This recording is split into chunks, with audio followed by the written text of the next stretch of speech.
to check on the bear. But yeah, oh my god, we're supposed to go to the main channel. We're gonna do that later, but hi. Hello. Hi. Hi, baby. Baby? Barry. Did you guys hear her? She went like, meow. Meow. She's so cute. Yeah, all my social medias are located over in the link me, which will be pinned in my chat. Where's oh my god, guys, look. So this is my daughter. Hi, baby bear. Oh, she's happy now. Yeah, she was just crying. Like, she was in the bathroom and she went, meow, meow. And I was like, oh my god. Is she hurt?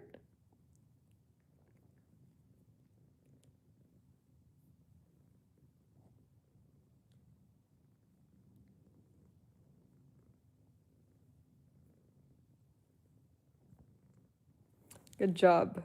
Yeah, all my social medias, including the spicy content sites, located over in the link me, which is pinned in my chat. Look at my baby.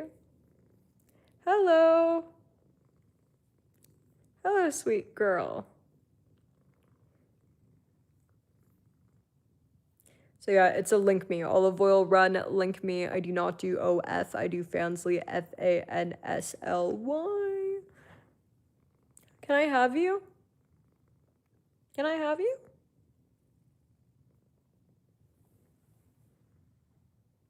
She is so cute. Hello. Oh no, I was talking to Eris, you guys. Can I have you? Yes? Can I?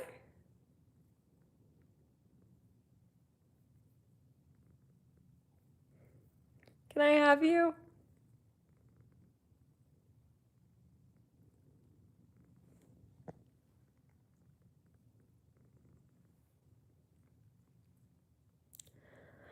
Man, I have a headache.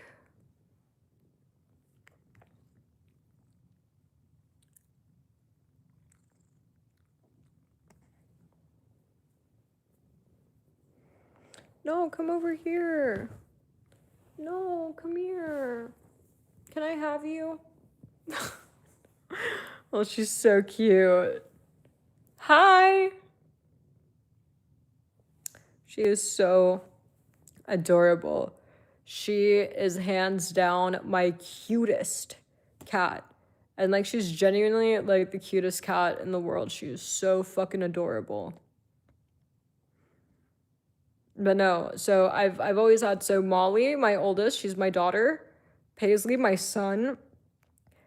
He's my middle, and Air Bear, the white one, she's the baby. Eris. Paris with OP, she's a little girl. So I have 2 girls and a son.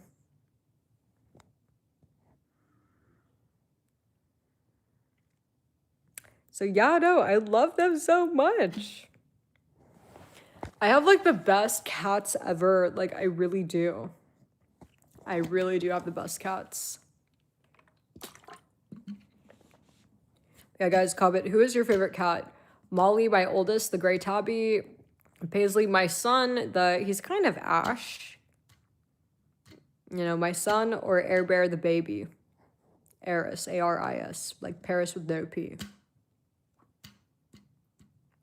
Who's your favorite?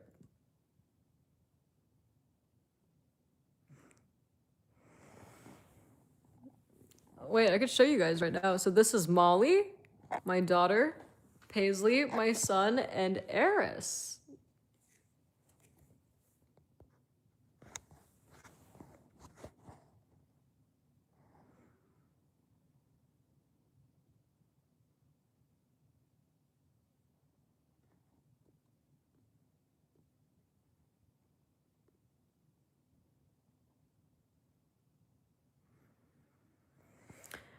Dude, I love cats so much. They're the best.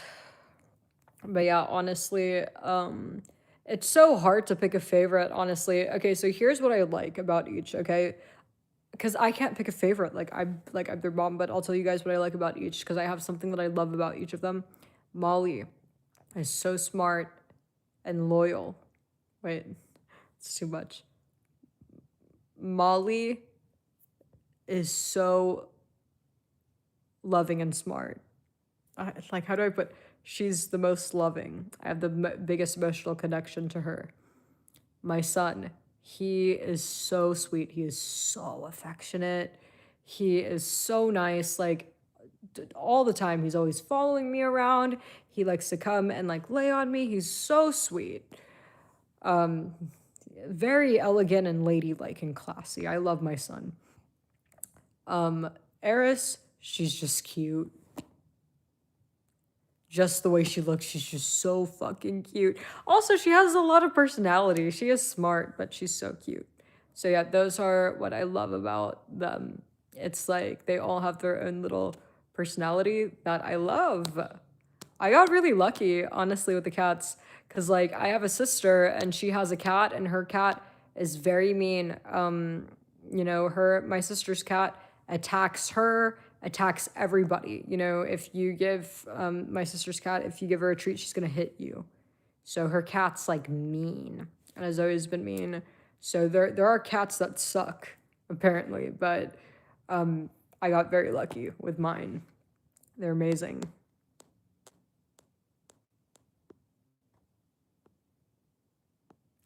Any other questions? What?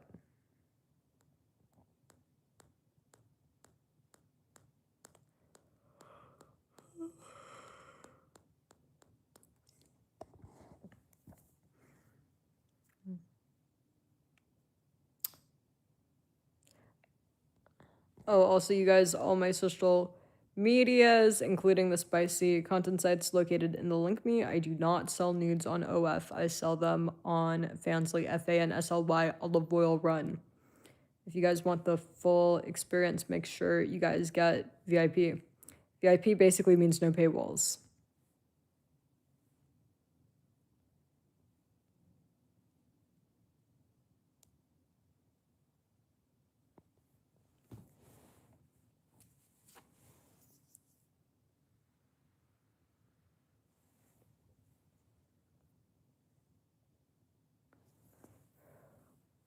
But yeah, I'm gonna be back to streaming regularly as much as I can. Like I said, I'm still, if you guys don't know, I recently moved and there is a lot of work to do.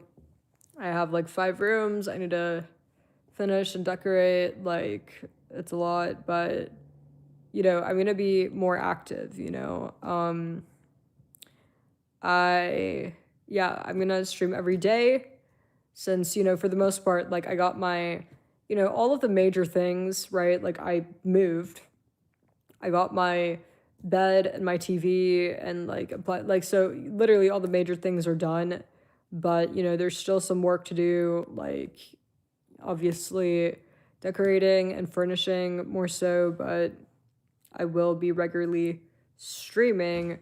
I think that, I'm hoping that I will be like fully settled in, dude, like as soon as possible, bro. Like I don't know why it takes so much time. So you guys, I don't know, but it does take a lot of time. It is very time consuming. I'm not even done unpacking. Like that's the crazy thing. I'm not even done unpacking. But yeah, all my social medias are located over in the link me, which is put in my chat. If you guys want me to do a house tour, I could show you guys a little bit. Let me know what you guys think about my place, okay? I just got it. I just moved in like a week or 2 ago, which is why I haven't been active. But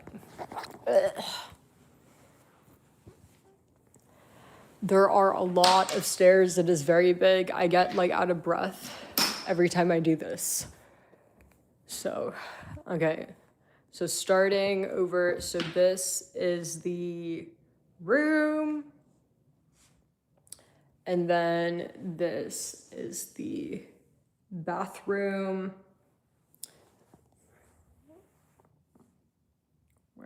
yeah, there's a shower, and then there's a tub. It's like a, anyways. Oh yeah, this is my son. And then this is one closet. I just threw my stuff in. This is shelves, and this is another closet. I'm not gonna go through every single room. So room 1, this is just laundry. Room 2, office. Room 3 and room 4. After I get the blinds are gonna get put in like the next week. I'll show you guys the room. Next. Hi. Yeah, it's super duper messy right now because I just moved. Hello. That's my Air Bear. So this is just a bathroom. And then, I'm gonna do a full like tour once it's done. So yeah, this is the kitchen. This is the balcony and living room. It's super duper messy right now. Next, hi. Yeah, super nice. Next. Now let me know what you guys think. And no, I don't need a roommate. So what I'm gonna do so room 1 is the master bedroom, room 2, office, room 3, Barbie room, room 4, Barbie candy room, and room 5, we're just gonna have it be another office. This is room 5, there's another balcony. I have my 3D printer and my Secret Labs desk here. There's a closet, bathroom, same shit, bathroom, closet, everything. Wait, hold on, there's 2 closets. I didn't even realize this. So there's one walk-in closet, and then there's another closet right over here. I didn't even notice. And then there's the balcony.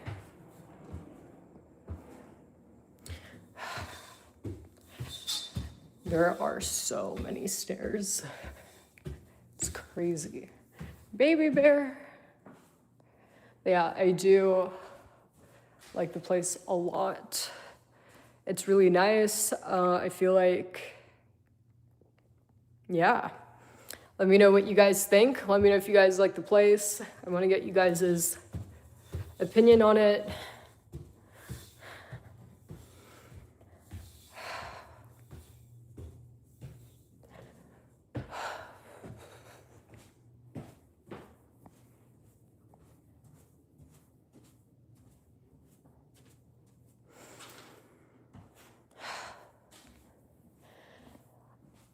Every time I do the trip, man, I get out of breath, and I've been here for 2 weeks and I still get out of breath. Dude, it's like a workout. Dude, like I wonder how many steps that is.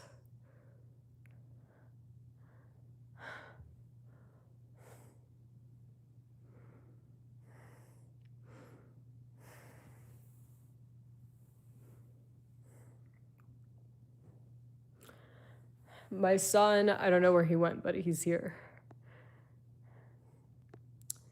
Any other questions?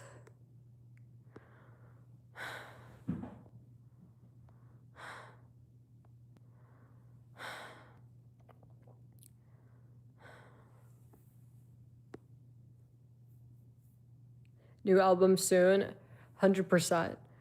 And definitely let me know, what do you want the album to be about? Appreciate that, Mary.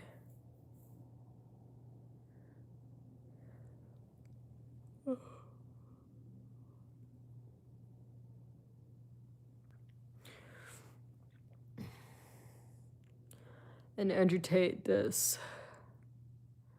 All right. Thank God. Yeah, no, honestly, like, I hope that Andrew Tate actually stays in jail. Like, he's been arrested so many times. Give me a sec, you guys. I'm gonna be right back.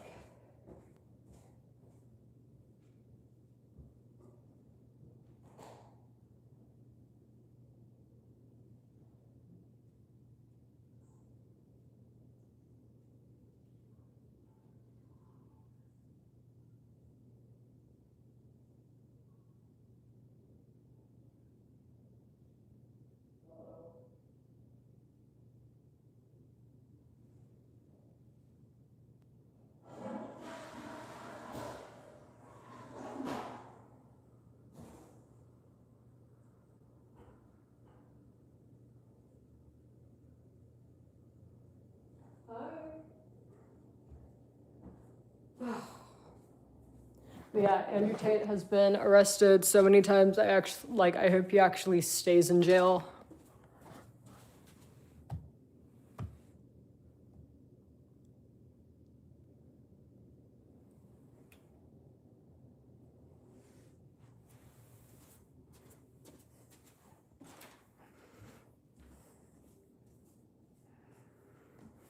Facts. Okay, so make a song about female superiority. But like, what should I say though, Trinity? Like, be more like specific. Like, do I talk about how men are ugly and don't have hair, and shit like that? Or like,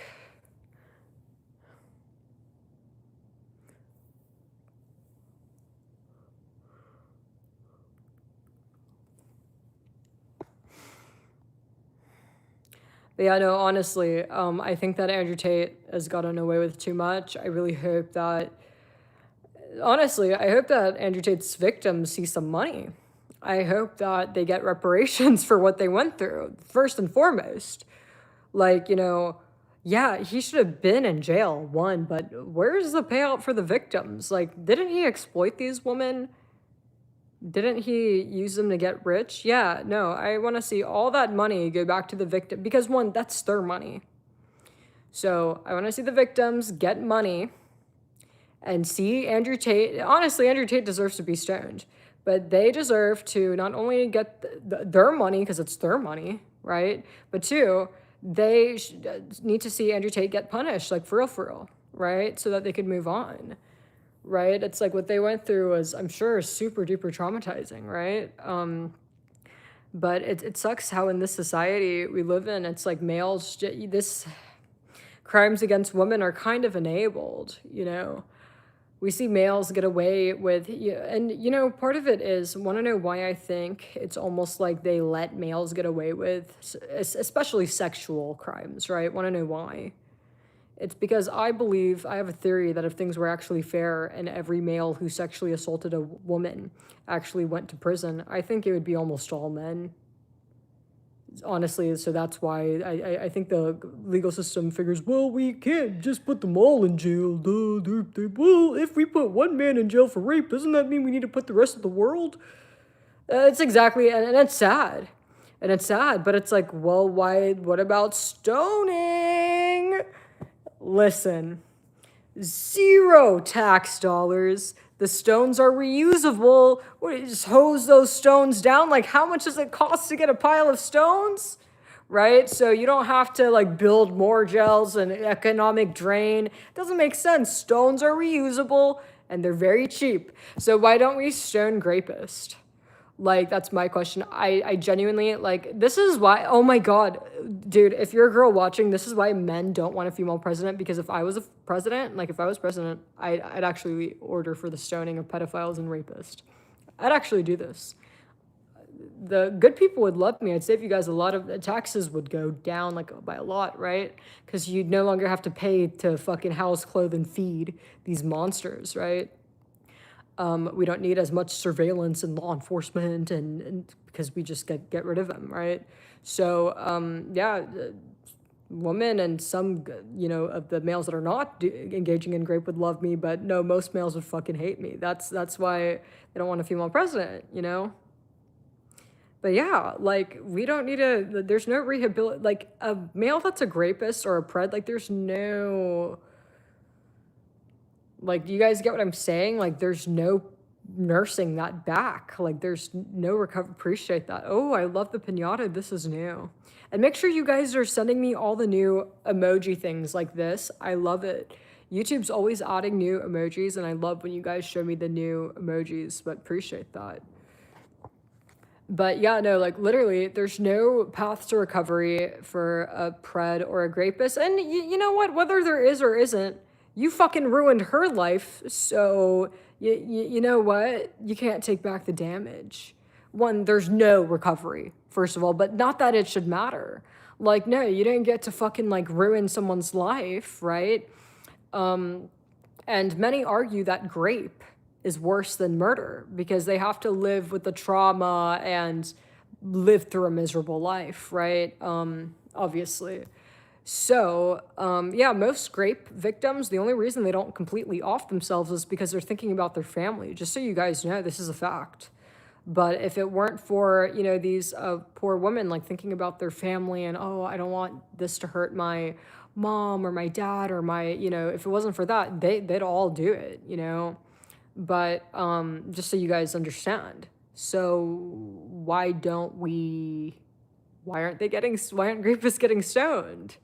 If murder, for example, right? Murder is more, oh yeah, no, death penalty's right, or there's more like agreement, right, when it comes to measures like that, because well, they killed them, so they should kill. But it's like I think that I don't know if the world kind of is playing stupid, right? Society's playing dumb or pretending to not understand how and why grape is the equivalent, or if not worse than murder.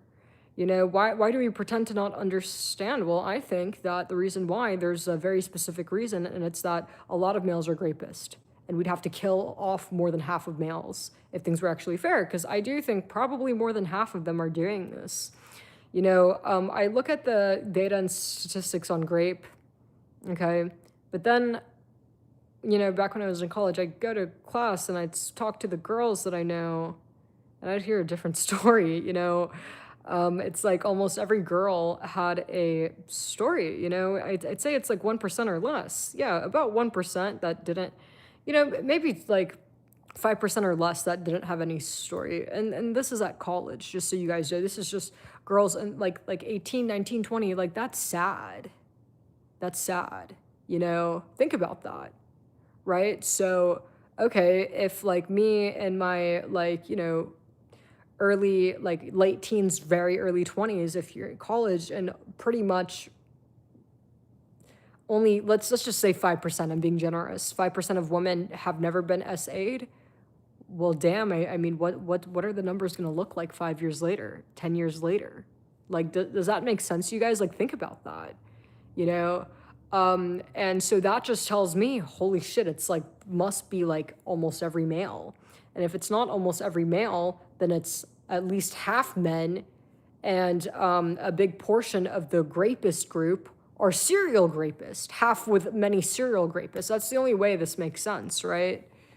So that tells me that there's definitely a lot of males reoffending that have grape. So, and you know what? It mathematically adds up. I've seen a lot of males, oh, I have a body count of 50. So you just outed yourself as a rapist. That's the way I see things, because how is it that there's so many women that have been SA'd? You've been with 50 women, oh, and not prostitutes. So you've raped 50 women. So I think, that there's, like I said, probably even I would be surprised. I think we'd all be shocked if we actually understood how many males are rapists. I think it's a lot more than we think, and how many are serial rapists. And the guys that are like, my body count's 100, those are just the retarded ones. Those are retard rapists. They're dumb. They don't understand, like, hey, bro, you're not supposed to, you're not supposed to brag about your grape victims, right? So imagine how many there really are, right? That, aren't dumb enough to, be outing themselves. We already know, I don't know about you guys, but there's a lot of males that are like, my body count's 50, 100, right? So there's already a lot. But imagine how many, like, don't say anything because they're not stupid, right? So at least double, right? At least double the amount for every male that's like, my body count's 100. There's at least another one or maybe two, right? So yeah, there's a lot of rapists.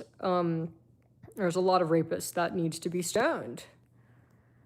So does that make sense to you guys? Like, I hope I did a good job, like, putting this into perspective of, like, how bad the situation is. So I dislike all males equally. I dislike all males equally, you guys. But if you guys are asking me, I am anti-racism. I hate racism. I think racist people are retards. Yeah. But no, I dislike all males equally. But if you're a racist male, I dislike you a little bit extra more.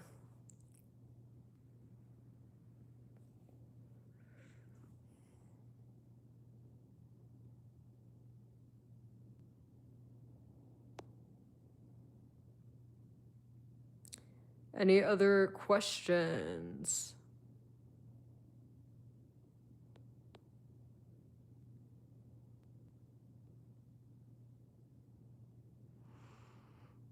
Yeah, no, facts. Most males are predators and just sick.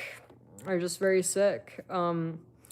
It seems like males is default. Most males is default because we have a lot of unevolved cavemen. That's just the truth.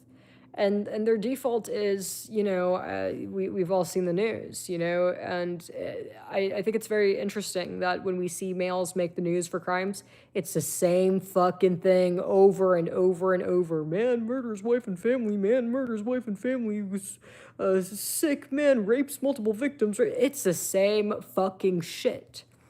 And that tells you, or at least for me, that tells me that this is something deeper than just socialization. And so you can't blame this shit on society.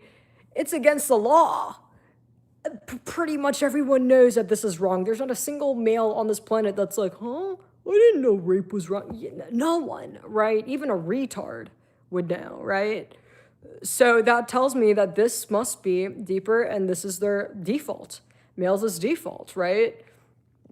And that's just most of them. And if you look at evolution and history, it's not very, it kind of makes a little bit sense as to why there's so many bad males. A lot of it has to do with patriarchy. Patriarchy essentially, like, what's the word? How do I say this?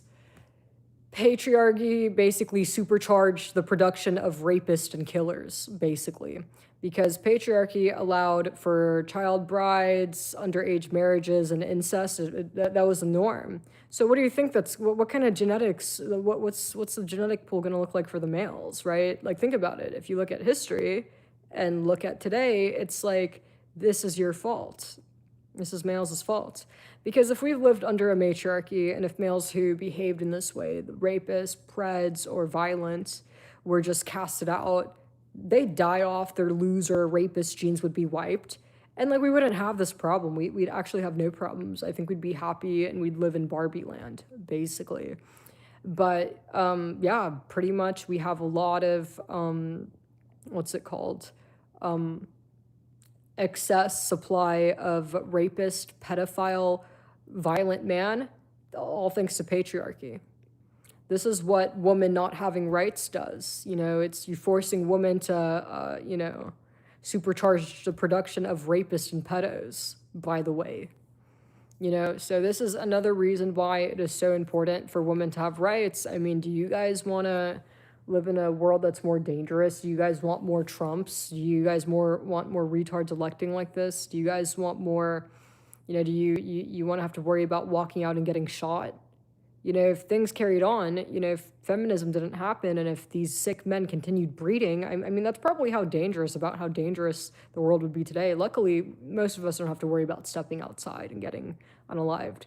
But seriously, look at how things were back in the caveman days or back during those days. Imagine if those same people or that same society had access to the technology and the advancements that, we do today. What would the crime look like?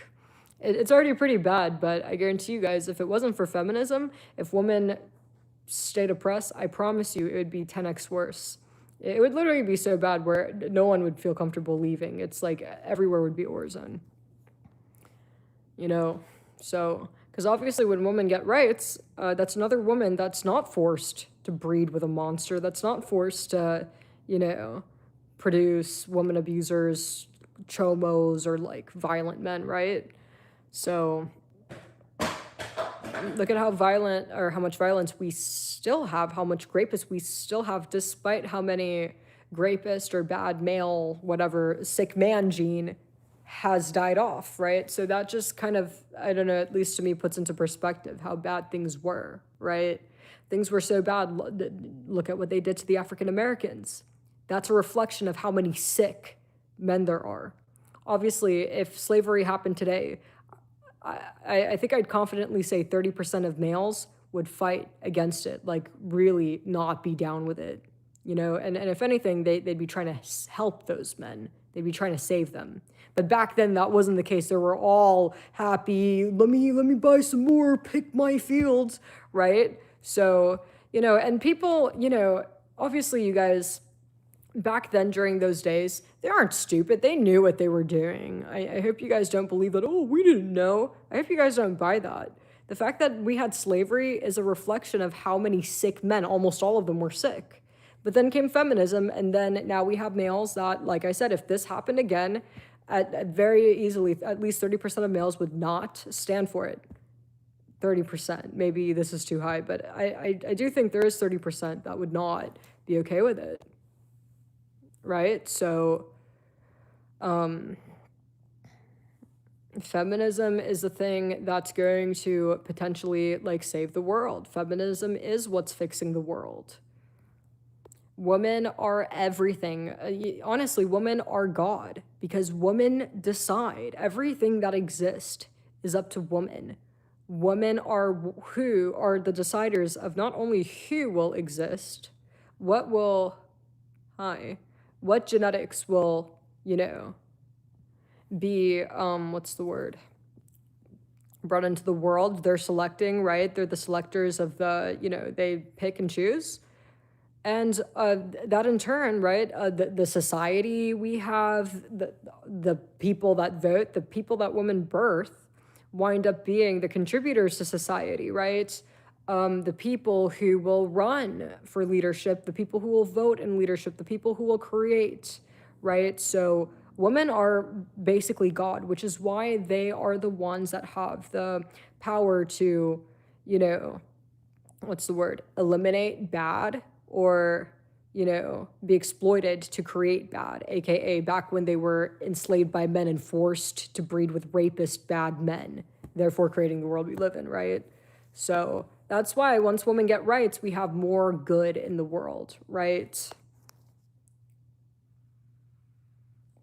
A lot of things that happened back then or back in our history, if they happen today, there'd be riots against it because of what I just explained to you guys. A woman having choice.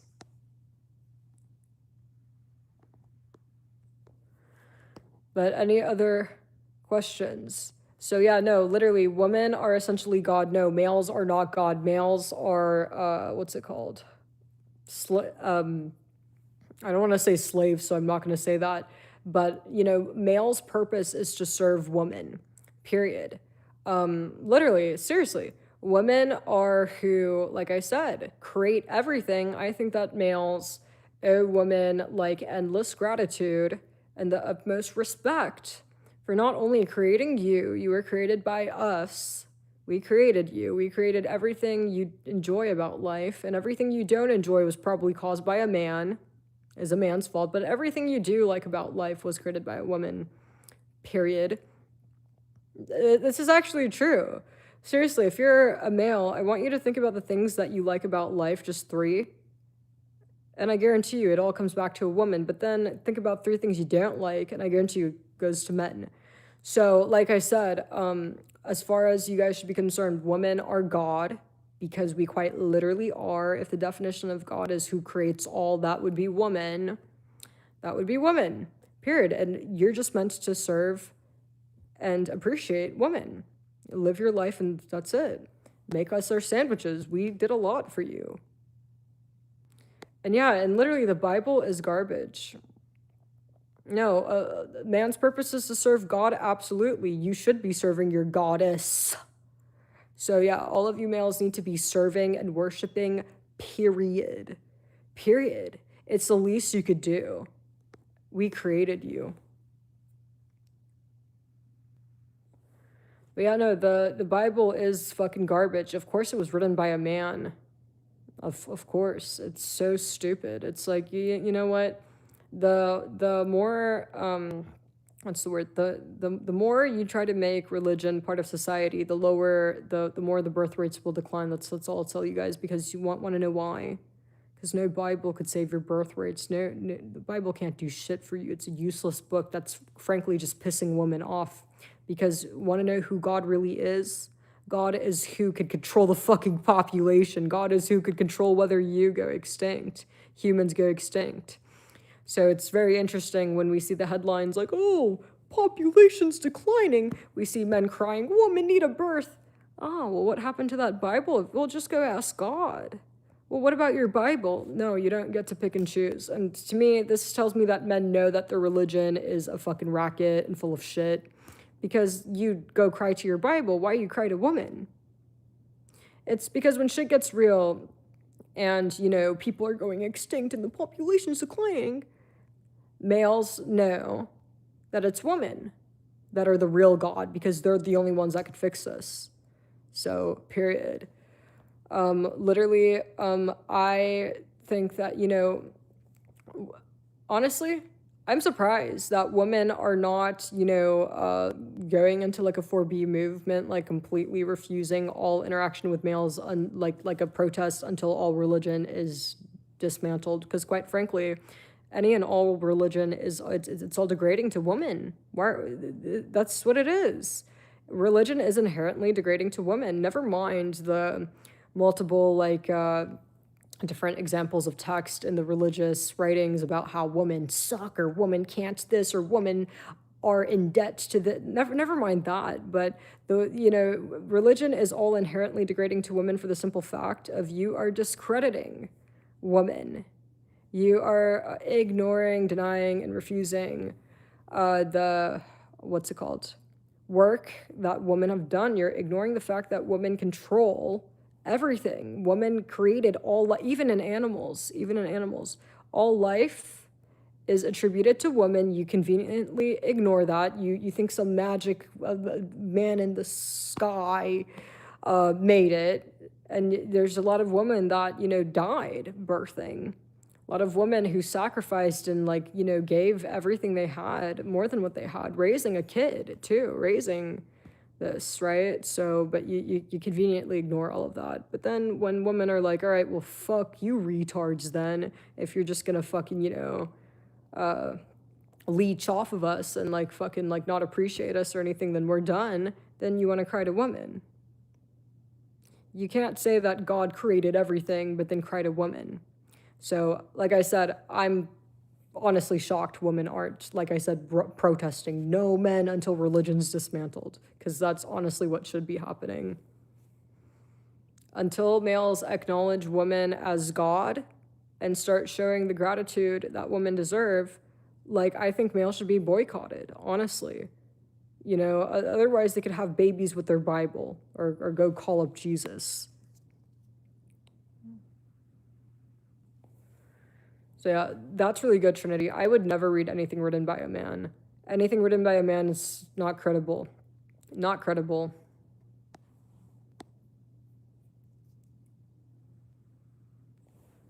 So literally, I think that a male that needs to fear God, honestly, that's the worst kind of male. So you don't have any morals. Honestly, if you need to fear God to be a good person, then you're not a good person. This is like saying that, well,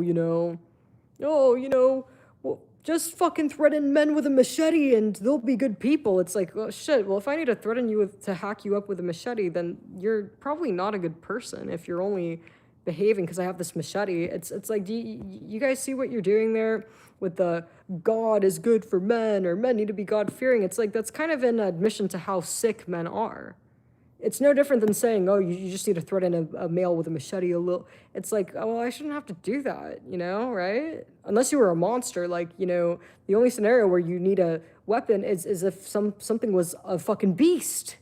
An uncivilized beast is the only scenario where you'd need some serious kind of force, right? But if males are so bad and they're so fucked in the head that they need God, which, theoretically is like the ultimate force to keep them in check, that's not good. Do you guys think that this is something that women are going to want to be with anybody wants anything to do with somebody like that, that's so unhinged that it sounds like somebody that probably do better in a mental hospital loony bin. Honestly, open the mental hospitals back up, bro. We need the mental hospitals back. But yeah, this is why, I always say that religious males that are religious avoid all religious males. They're delusional, mentally ill, and abusive. At the very least, delusional and mentally ill. At the best case, delusional and mentally ill. In most cases, abusive too. And it's just the truth. What do you think religion's going to attract? It's just That's how it goes. Oh my God, especially the ones that are so religious, like they know Bible for like, oh my God. Run. Run.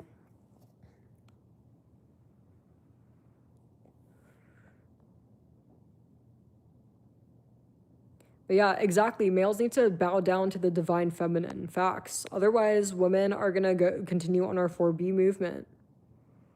So enough degrading women with religion. Honestly, I see religion as a hate crime against women. Well, it's not only a hate crime against women, it's a hate crime against, like, honestly, humanity, really. But it is a hate crime against women, and you can't actively be participating in a cult that's, like I said, dedicated to degrading women.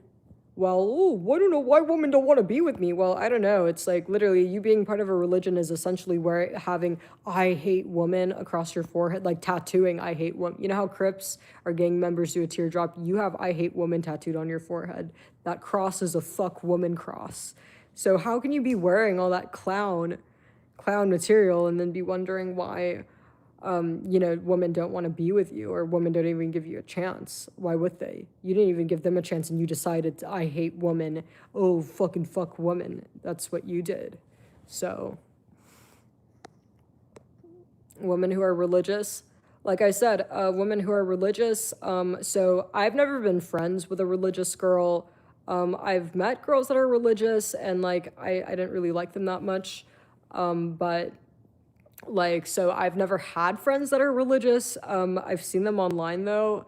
Like I said, I think that, like, guys, there's two types of religious people, okay? There's people that say they're religious, but they're not actually. If you sat them down and was like, what do you think about this passage? What do you think about this? They'd be like, oh, no, I don't agree with that, right?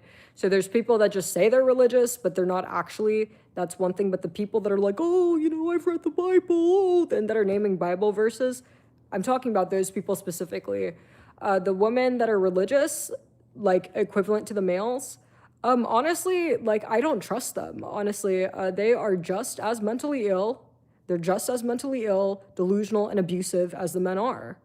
Don't get me wrong. I don't think the women that are religious are as big as a threat to society as the men are.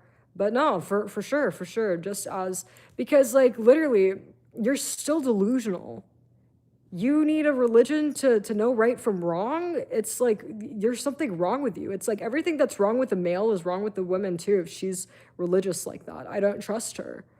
Definitely the tomato, right? Like when I see these, and also we've seen a lot of cases on the news where religious couples like adopt and abuse children. The woman's co-signing on that, right? Like, no shocker there. It's because they're both delusional and mentally ill. So, period. Brainwashed, yes. They're brainwashed too, yeah. Some women, like I said, some women I have a little bit more empathy for, right? Because some women grow up, very, like, what's it called? They were abused, right? A lot of these girls that are religious, I do have a little bit of empathy because the truth is they were abused, right? What happened to them, they were brainwashed and abused. This is abuse, it's psychological abuse, right? But at the same time, unfortunately, most of those women wind up rather than, oh, I was abused as a child, this is not right, I don't have to let my upbringing define me, rather than having that moment, right? They decide to just kind of continue the cycle. They have their own kids and they abuse their own kids the same way that they got abused.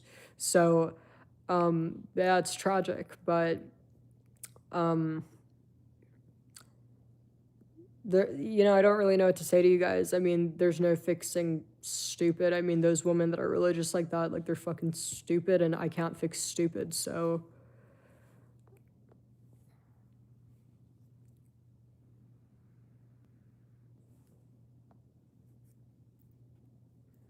So somebody said, you out there, you messed up big time. I don't give a fuck. Like, this is what I mean by religious people are like delusional and mentally ill. You guys see all these caps? Like, when I see people like being religious, or if I'm scrolling on my feed and I see something I don't agree with, I just swipe, you know. I don't really feel the need to fuck you. Da, da, da. Honestly, like there's never any scenario where I'm like all in caps or like freaking out, you know. So it's just weird behavior. But yeah, women really should boycott males until they tear down religion. Like, because you know what? This religion thing is a cancer, honestly. And it doesn't only affect women, just so you guys know. The LGBT, it's anti-science. It's anti like humanity, honestly. Religion, first of all, for example, Christianity, they've massacred what, millions of people? But Christians, unfortunately, don't get the credit they deserve for being the terrorists they are. It's very interesting how that works, isn't it? Right? It's like with other religions, right? You know, white Christian males have branded other religions as, oh, the terror, all of this shit. But wait a second. Didn't you Christians, like, didn't you guys, like, genocide a bunch of different groups of people? And, like, you know, if you know the history, like, you guys know what I'm talking about. Oh, no, but it's in the name of God. It's, like, just completely, like, delusional crackheads, you know? Jesus, their own fucking, like, king or whatever, never had a girlfriend, never slept with a woman, but somehow, some way ended up in a compound with 30 dudes and touched their feet. But yeah, you know how homophobic the Christians are. But I mean, you know, if you read the writing on the wall, to me, from where I'm standing, it looks like Jesus was very likely the first LGBTQ icon. So the whole thing is just like a fucking like, bro, it's so sped, bro. Like I don't even like the fact that there are so many people that will like take religion seriously or like sip this Kool-Aid, like, is really concerning. It just goes to show how like retarded like most males are, and the majority is males, you know. But anybody that's like believing that, or believing, oh, that a man made a woman, you hear all these men crying about, I don't have a woman, I'm lonely. If you could really make chicks out of ribs, bro, we'd have no male loneliness epidemic. We'd have no declining population. Males would just fucking go to a fucking Texas Roadhouse, take their ribs in a Ziploc, and build their girlfriends. Why are we building AI girlfriend robots when we just have ribs, right? Like, it's so stupid, right? You know, also scientifically speaking, like the male is a genetic mutation. The chromosome is an X. When the piece of the X breaks off, that creates male, meaning that there is no way, it is not possible whatsoever that there was any scenario where a male came first. We know that for a fact. So more than likely, perhaps two women mated and somehow came a broken chromosome, a male. So that's the only thing that could have happened, because again, scientifically speaking, the Y chromosome is a mutation. So how is it remotely possible or even fucking believable that like a man was here first? So you guys get the point I'm making. It's just complete retards. So literally, you don't want anything to do with religious people. They're fucking stupid and completely useless. Completely useless, you know? There's a reason why I've never even been friends with anybody that's religious, male and female, like literally ever. Ever. You know, and it's not that I ask, oh, what is your religion? Oh, I don't want to, it's not that. It's just that I just don't think I click with retards, you know? Like, seriously. Like, the one thing is, like, I've never been friends with a retard.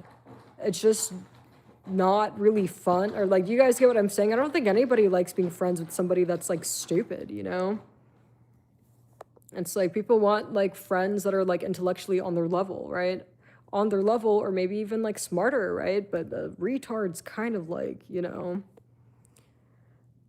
and I'm pretty sure, like, you know, all they talk about is Bible, God, they're retard, church. So, yeah, of course I wouldn't be friends with retards like that. Hi. But it is so stupid. Literally. Good people don't need to be threatened or coerced into doing the right thing. You should not have to wave around a machete or Bible, God, for a good person to do the right thing. If you have to wave around a machete and or God, then they're not a good person. So a God-fearing man is a bad man, because quite frankly, I think it's really weird that you need the big threat of God to coerce you, threaten you into doing the right thing. That's actually really scary. What are you going to do one day if you ever figure out that there's no such thing? Or are you just going to kill everyone? What the fuck are you capable of? Right? So you're not a good person, and you're mentally ill, literally. It shouldn't be that hard to be a good person. Anybody that finds it hard to like do right or like be honest, like you're by default mentally ill and not somebody that I think is safe around anybody, because it really isn't hard, honestly. Honestly, if anything, it's harder to be a bad person if you think about it.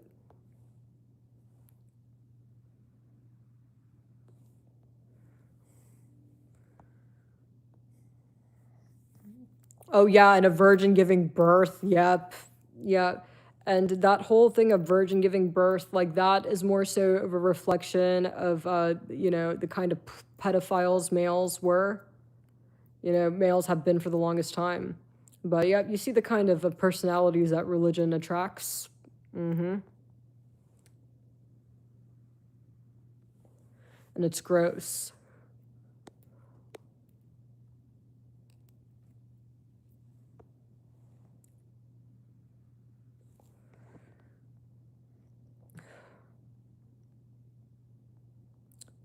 Any other questions?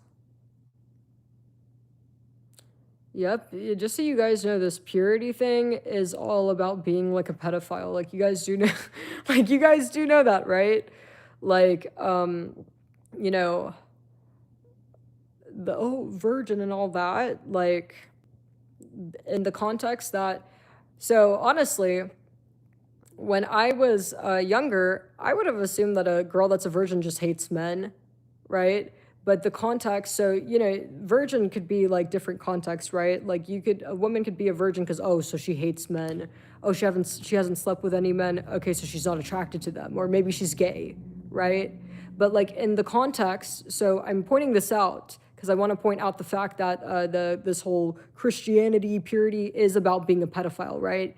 Because when they use virgin, right, when religion uses the term the woman being a virgin, it's not in the context of, oh, hey, bro, she's a virgin, don't talk to her, she's not attracted to men, or hey, like she doesn't like men. It's in the context of she's good to grape, or she's good to hook up with. So it is in like a pedophile context, right? Because in the Bible, they don't say that, a woman who's like not down with males is going to be a virgin, ask her if she's a virgin or not to know if she's interested for her consent. No. It's if she hasn't slept with a male, then she's good to go.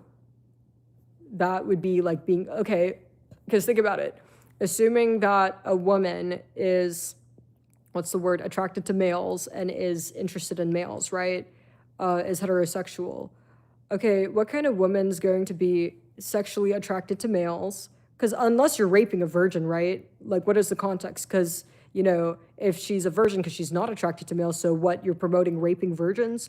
But let's say that is attracted to males and you're not raping a virgin. Okay, so how old is she? That she's wanting to be with males, she's sexually attracted to males, but hasn't done it. So how old is she?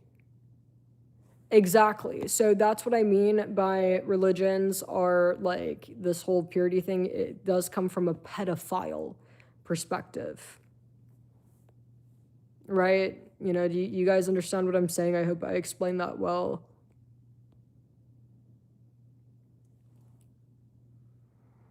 And it's really gross, honestly. Really cringe.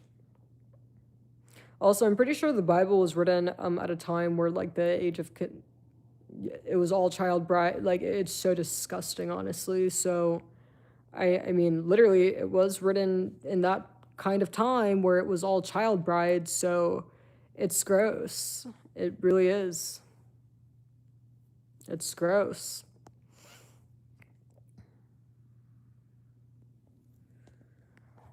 Any other questions? Yeah, I hope I gave you guys. Yeah, no, it was so gross, dude. Like, sometimes when I'm reading about things that happened in the past, like the history, I'm like, yo, this is worse than the Epstein file. Like, honestly, some of the, like, some things that happened are, like, worse than the files. So, yeah, when I read the files, like, I was, like, good to read them because, like, I already read a history. So, yeah, nothing prepares you for gross shit like history does. If you could read history, man, you're going to be prepared to read any nasty, kind of disgusting, deranged shit. Because, no, it's bad. It's really bad.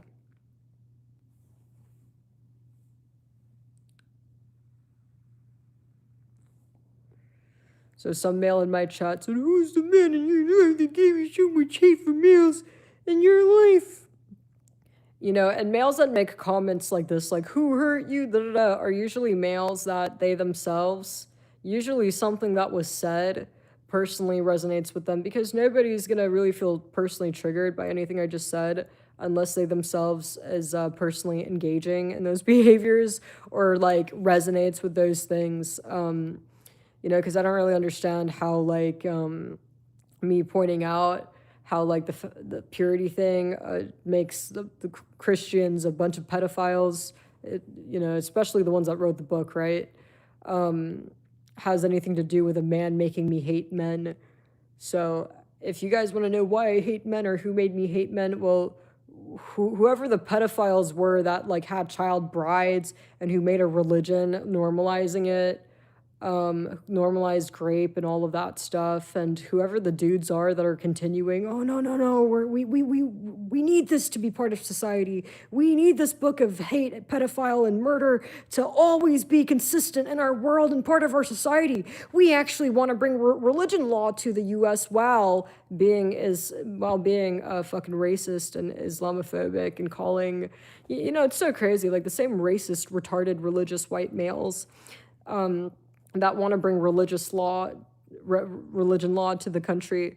When Mondani got elected, "Oh, he's gonna bring Sharia law to New York. Oh, he's gonna ruin New York." But aren't you guys aren't the very same males that were talking shit about Mondani, right? Aren't you guys the ones that are wanting to have religious law, which, by the way, Sharia law is essentially religious law. It's just Islam. But honestly, all religions are the same. Honestly, if you like, what is the fucking difference? It's the same message, same terrible stuff, right? But yeah, they're fucking retards.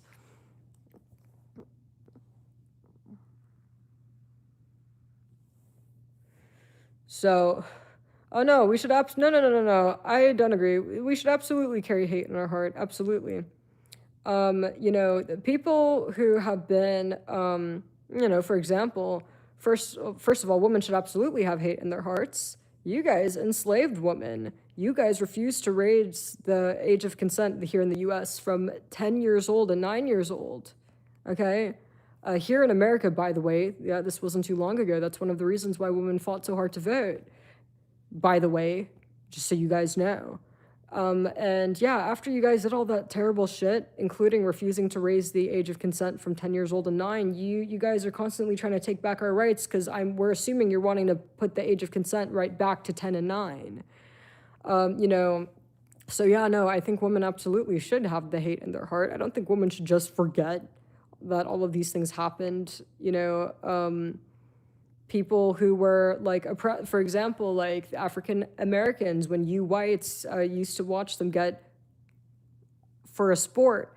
No, I absolutely don't think that they should forget. No, I do think they should hold on to hate in their heart and they should remember that, so it doesn't happen again.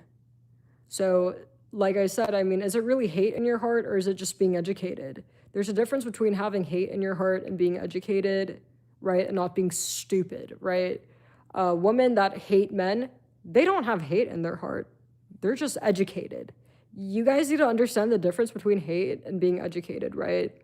Or if somebody's an African American and he doesn't trust white males, because even today, like I see on the news how like white males will like get away with unaliving their African American friend. Like it happens, and they get away with it.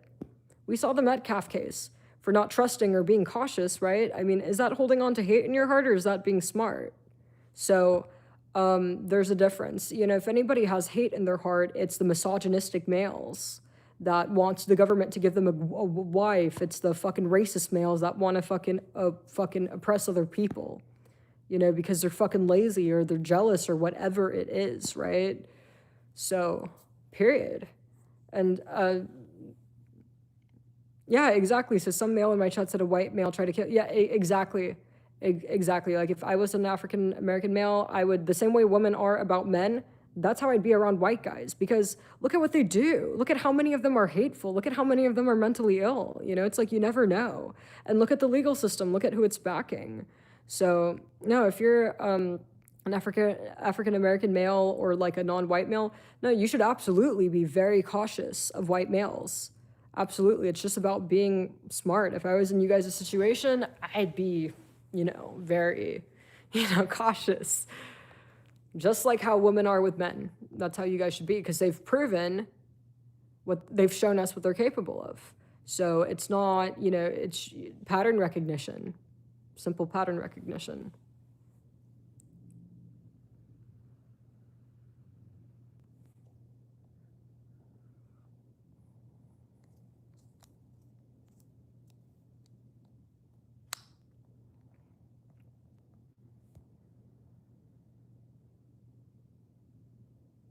Exactly. Yeah, no, it is so fucking annoying. These fucking white, racist, retarded men. And it's like you see them do it with everybody. They're also Islamophobic. They call Muslims, oh, they're terrorists. Well, it's interesting because terrorism actually is something that white males commit almost all of the overwhelming majority of, but they never get the credit for. You know, Elliot Rogers, Ted Bundy, fucking like, I'm sure maybe you guys could name more than me, right? But all of these super famous killers and terrorists, what are they? White males. So isn't that interesting, huh? Right? And also the Christian religion has like massacred a lot more people than any other religion, that's a fact. But yet, you know, so it's just so stupid. So I think religion needs to be dismantled. We gotta fucking clear up the fucking smoke. And we need to like really acknowledge and see the reality is that, because if you pull back religion, you know, it's kind of like a tree, right? You know, a tree has layers. When you pull back all those layers, right? And I'm talking about the religious males, right? When you pull back all those layers, what do you see? An angry, hateful, violent, rapist, some pred, deranged piece of shit that needs to go to a mental hospital. Honestly. Because if you think about the average religious male, right? Oh, I hate this group of people. No, I don't, you know, I personally don't agree with this, so I think this is wrong. Or, well, I don't know anybody that's, you know, been gay, so this is wrong. Right? Like, that's a lunatic, right? You know, homophobic or misogynistic, or you know, when I was growing up, I didn't see any, Bob the Builder was a man, so women shouldn't build. You're a lunatic. What do you mean you're going to govern what women can and can't do based off of your little pee-pee brain, you know? You'd be a lunatic. But under the shield of religion, it's just tradition, right? Or the purity thing where, you know, I want a pure woman that hasn't been tainted, right? Under religion, maybe it's just tradition, but when you pull back those layers, no, bro, you're a fucking, can we put him on the list, right? You know, so for the most part, religion, you know, what the function it has in our society, it's really just being used as a shield, you know, for pedophiles, women abusers, unhinged, hateful men, just violent men, right? Just to act out their violence, right? They're just looking for an excuse to be violent, so they're going to target other groups, right? Racism or homophobia, more so, right? Or all three. So yeah, it's literally a net negative. It is not doing anything good in our society, honestly. And if religion is keeping men good, well, I think that we should pull that back so that if, you know, those awful men that are awful people, once that's gone, let them be the bad men they are so that women know to avoid them. Let their loser sick man genes die off. Simple. It'll be fixed in a generation. Maybe two. They attack children. No way. Wait, like, are they actually oh, yes, yes. I've seen so many cases on the news where they're attacking children at churches, like sexually assaulting them. That's disgusting. That is weird. Honestly, you know, we've been hearing a lot about the Epstein files. I want to see the church files. Christianity files. When are those coming out? Because I know that those have got to be so bad. So bad. And guys, genuinely, there are a lot of white males that literally join the church just to SA children. That's a real thing. Just so you guys know, do you guys understand that is something that goes on? Look it up. So it's really disgusting. And at the end of the day, like, if you are a good person, you're going to be a good person. Just like how my hair is black, it's going to be black, right? I mean, you know, I don't need to, you know, if I, you know, let's say that, okay, like let me put it to you guys like this because I know some of you religious retards don't understand, okay? So, if I, you know, like my hair's black, right? My hair's not blonde, right? But if I put bleach in my hair, it'll make it blonde. Does that mean that I am a blonde? I mean, I have blonde hair, but I'm not a blonde. My hair is only blonde after I put the bleach in it because I made it blonde. I put bleach to make it blonde, but it's not blonde. It's black, right? Same thing with being a good person, right? Oh, religion's good for men. You know, you're not a good person, right? People you were indoctrinated, right? And you had fear instilled in you to make you behave good. You're not a good person, but your behavior is good due to the fear that's been instilled in you. Just like if I bleached my hair, I'm not a blonde, but my hair color looks blonde or is blonde because of the bleach I put into my hair. Does that make sense to you guys? Like, so when I hear that a male is religious, off the bat, I know he's not a good person. I don't know how bad of a person he is, but I don't trust him.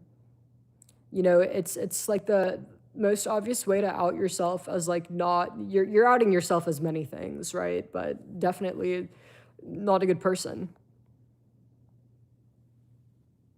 But yeah, no, obviously I would never bleach my hair. I'm just trying to think of an example of like an outside thing that will surface level change something, but it doesn't mean it's actually changed. Because we all know with hair, obviously, if you color your hair or bleach your hair blonde, I mean, it's your hair's still black. Your genetics don't change. When my hair grows, it'll grow out black, not blonde, right? So same thing with like who you are as a person, right?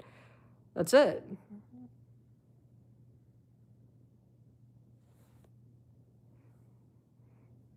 A way of comprehending with the afterlife. Oh my God. What you're discussing is identity politics, which could cling to any organization, religious or not. No, not really though. Yeah, not really. But afterlife. Okay, first of all, so I have an opinion about that. I think that the fear of death is artificial. I actually do. Why do we fear death? You know? And before you guys say, oh, well, death is the end of life, so that it makes sense to be scared. Well, okay, well, with a car, right? You know, you're in like a 1,000+ hunk of metal moving at like fucking 60 miles per hour, 90 miles per hour. That's a logical reason to be terrified. But you don't see people like, oh, I'm afraid of the car, right? Even though that's a pretty logical reason to be afraid, right? That's pretty logical reasons to be concerned, right? It is very serious. That's why car crashes are so fatal because, yeah, that's you know, physics, right? But with the afterlife, right? Why are we so afraid? I think that's artificial. Why, like, actually think about it. Why do we fear death? Why are we so concerned about this? Why do we waste so much time alive with what happens after? Is it because somebody told us to fear death? Who told us death was a bad thing? Who told us it's something to fear? Well, actually, in every single movie, death is a bad thing. It's terrible, right? In every single, like, what else? In the legal system, death penalty is the ultimate penalty. Honestly, if you're actually smart and you actually understand what death is, you'd realize, like, yo, what the fuck? Death penalty is like the easy way out. That's it. you get to commit your crime and you're off free, because that's essentially what it is, right? Because you just sleep forever. Your life's simply over. You simply go back to before you were born. But this like, despite the fact that like the death penalty entails like literally no suffering besides the small short panic attack you'll have before you actually get killed, which a panic attack is nothing compared to what people who are punished with death penalty commit, right? So essentially, when somebody's sentenced to death penalty, you're sentenced to a little panic attack.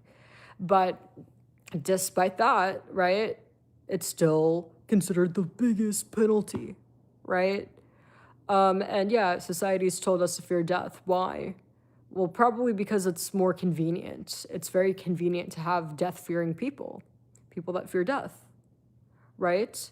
For example, let's say that, and obviously it's convenient for the religion, right? Obviously they profit off of people fearing death, but there's many other entities that profit off of people fearing death, right? For example, like let's say that like we had a very bad government, or like, like that we were in like the let them eat cake days, right? Like the Marie Antoinette days where things were really fucked up and corrupt, right? Well, if people didn't fear death, they'd just be like, well, I don't like the way things are. I'm not really happy here, and I don't really care to see how this plays out. People would just dip. And how would that impact the economy? If many unhappy workers, right? So like that would take the power from the government's hand or the ruler's hand into the people's hand. Because you know what? It is true that without the people, without the masses, the government, whoever, is nothing, is nothing. Because if all of your workers, all of your labor, all of your entire economy decides, we don't like this, we're out, therefore you've just lost your power, right? Does that make sense to you guys? Also, even in like medicine, right? Like some people will spend like an exorbitant amount of money, right? Preventing death, right? It's a huge thing, right? Seriously, how much do people spend on like preventing? And like I said, there's nothing wrong with wanting to be healthy, but there's people that spend a lot of money on gimmicks and things that prevent death, make you live longer, right? There's been many scams and gimmicks, right? You guys could look into it. The research, which by the way, not all research is like, how do I say this? Like, not all research is like good. Like there's a lot of like money laundering and like some, like you guys kind of get what I'm saying with that. You guys could look into it. It's almost like, how like charities could be like a racket, Same thing with research, right? Research costs money. They raise money just like charities, and like with some, they like pocket a lot of money. It's kind of like a scam. So there's a lot of scams, a lot of profiting off of this belief. Like basically fear of death is a multi-trillion-dollar market, if that makes sense to you guys. So yeah. But death is nothing to fear. Like obviously, it's natural and it's human nature to prevent death, right? Like if you put your hand in a fire, you're not going to leave, you're going to pull it out. So that's just like, you even see animals do the same thing. Animals too will protect their life. That's nature. But that doesn't mean that death is necessarily something to fear. It's part of life. With life comes death, right? And it's okay, right? Death should be just as accepting. The end with the beginning of your life should be just as normal as accepting when you step into a vehicle or a plane, it could crash. And you might not consciously think that, maybe you do, maybe you don't, but in the back of your mind, when I'm on this road, like I could die, right? But it's okay, because I need to get to point A and B. So why don't we accept death the same way we accept, life, or like, getting into a risk when getting into a car accident? Maybe it's because we've been brainwashed. There's nothing to fear, honestly. It's like, obviously, like with me, like when I die, I hope I die while I'm like sleeping. I'd love to die in my sleep. I wouldn't even notice, no panic, no distress beforehand. I'd notice nothing. But even if I don't, let's say I died in a terrible way, like a helicopter crash. Well, even so, I mean, how long does a discomfort die till like consciousness ends, right? So there's really, if you think about it, there really isn't a horrible way to die. Like, yeah, like obviously, but I mean, there's only like, there's a ceiling to how terrible your death could be, right? Does that make sense? I think probably the worst way to go is like if somebody's like, you know, you hear it in the movies or on the news when somebody's like slowly tortured, right? But that's not really how they died. It's just that they were tortured and then died. But if you look at the actual way that their life was taken, right? Specifically the, what's it called? The duration of the unalivement. You see what I mean by the ceiling, because in any scenario, there is a ceiling, right? Does that make sense to you guys? No matter what, which way you pass. So, I mean, if anything, I mean, maybe this could be something that calms some people that, you know, death really isn't bad because there's always that ceiling, right? It's not like anybody's death is going to be like, oh, I'm going to be like suffering in death for 10 hours, but if I die this way, I'll only suffer in death for 1 hour. No, there's a ceiling,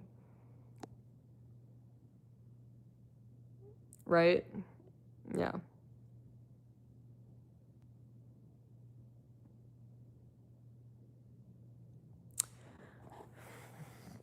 And I think that, what was I going to say? I think that fear of death also, in a way, I kind of do think that it kind of degrades life.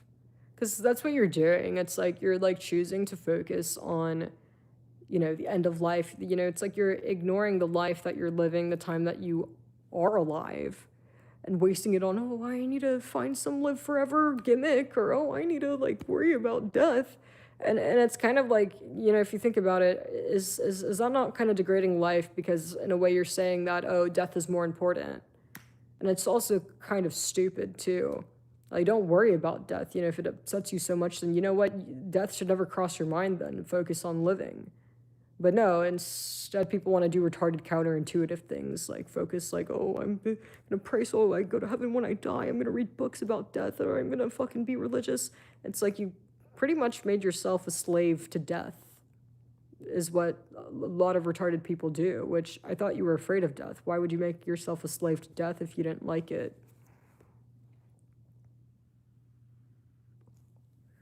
So literally, no, like nobody should fear death. It's part of life and it's okay. It's okay. Many people have done it. And it's natural, just as natural as life. You know, and when I was younger, I used to fear death. Like, I more so worried, like, oh my God.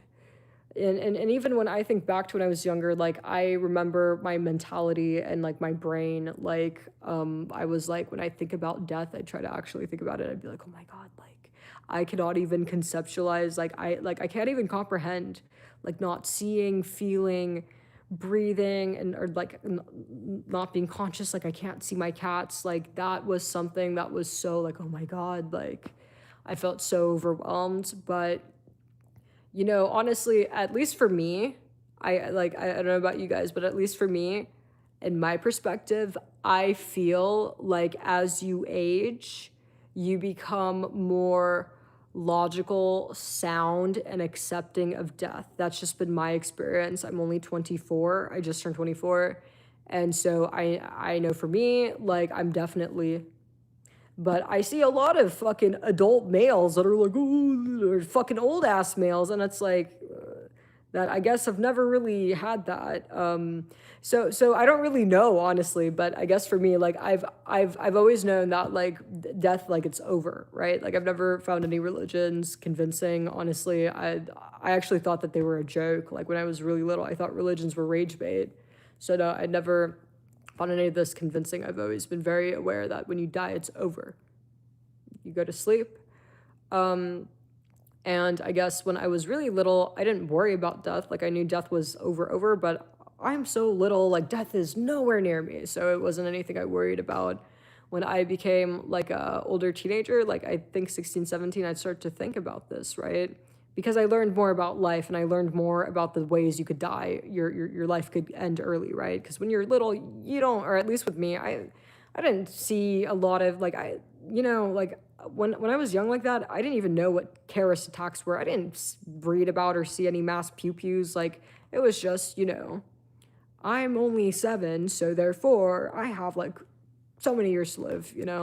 But when you get older, obviously, I think you guys know what I mean. You learn about all the different ways to die an early life, right? And so when I was like 16, 17, 19, like I'd think and I'd be like, oh my God, like I can't imagine this. Like I can't imagine not being able to feel or like see my cat or like it just like, and even thinking about it right now, guys, like imagine like being gone. Like imagine it's been 3 days since you've been gone. What? You know, it's like I felt like my brain was exploding. But, and I'd get overwhelmed when I think about it, because like I can't. I try to, but I can't, right? We have nothing to like base that off of, and maybe that's why it's so overwhelming. And if you like your life and you have things you're gonna miss, I mean, it's just, it's kind of like your brain goes into like error, right? But like I said, with me, once I got older, like I'd say, like, honestly, like when I reached my 20s, like that's when I started becoming more like, definitely when I was 23, definitely 22, 23. I'm like, whatever, don't care. It's part of life. So that's something that just happens with age, or at least is supposed to. So, does that make sense to you guys? So, once you start accepting reality, you're gonna wake up like, I don't give a fuck. I love my life. I'm enjoying my life.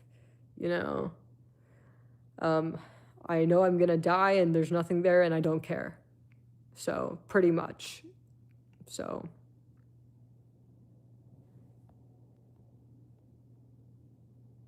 Appreciate that, Freddie.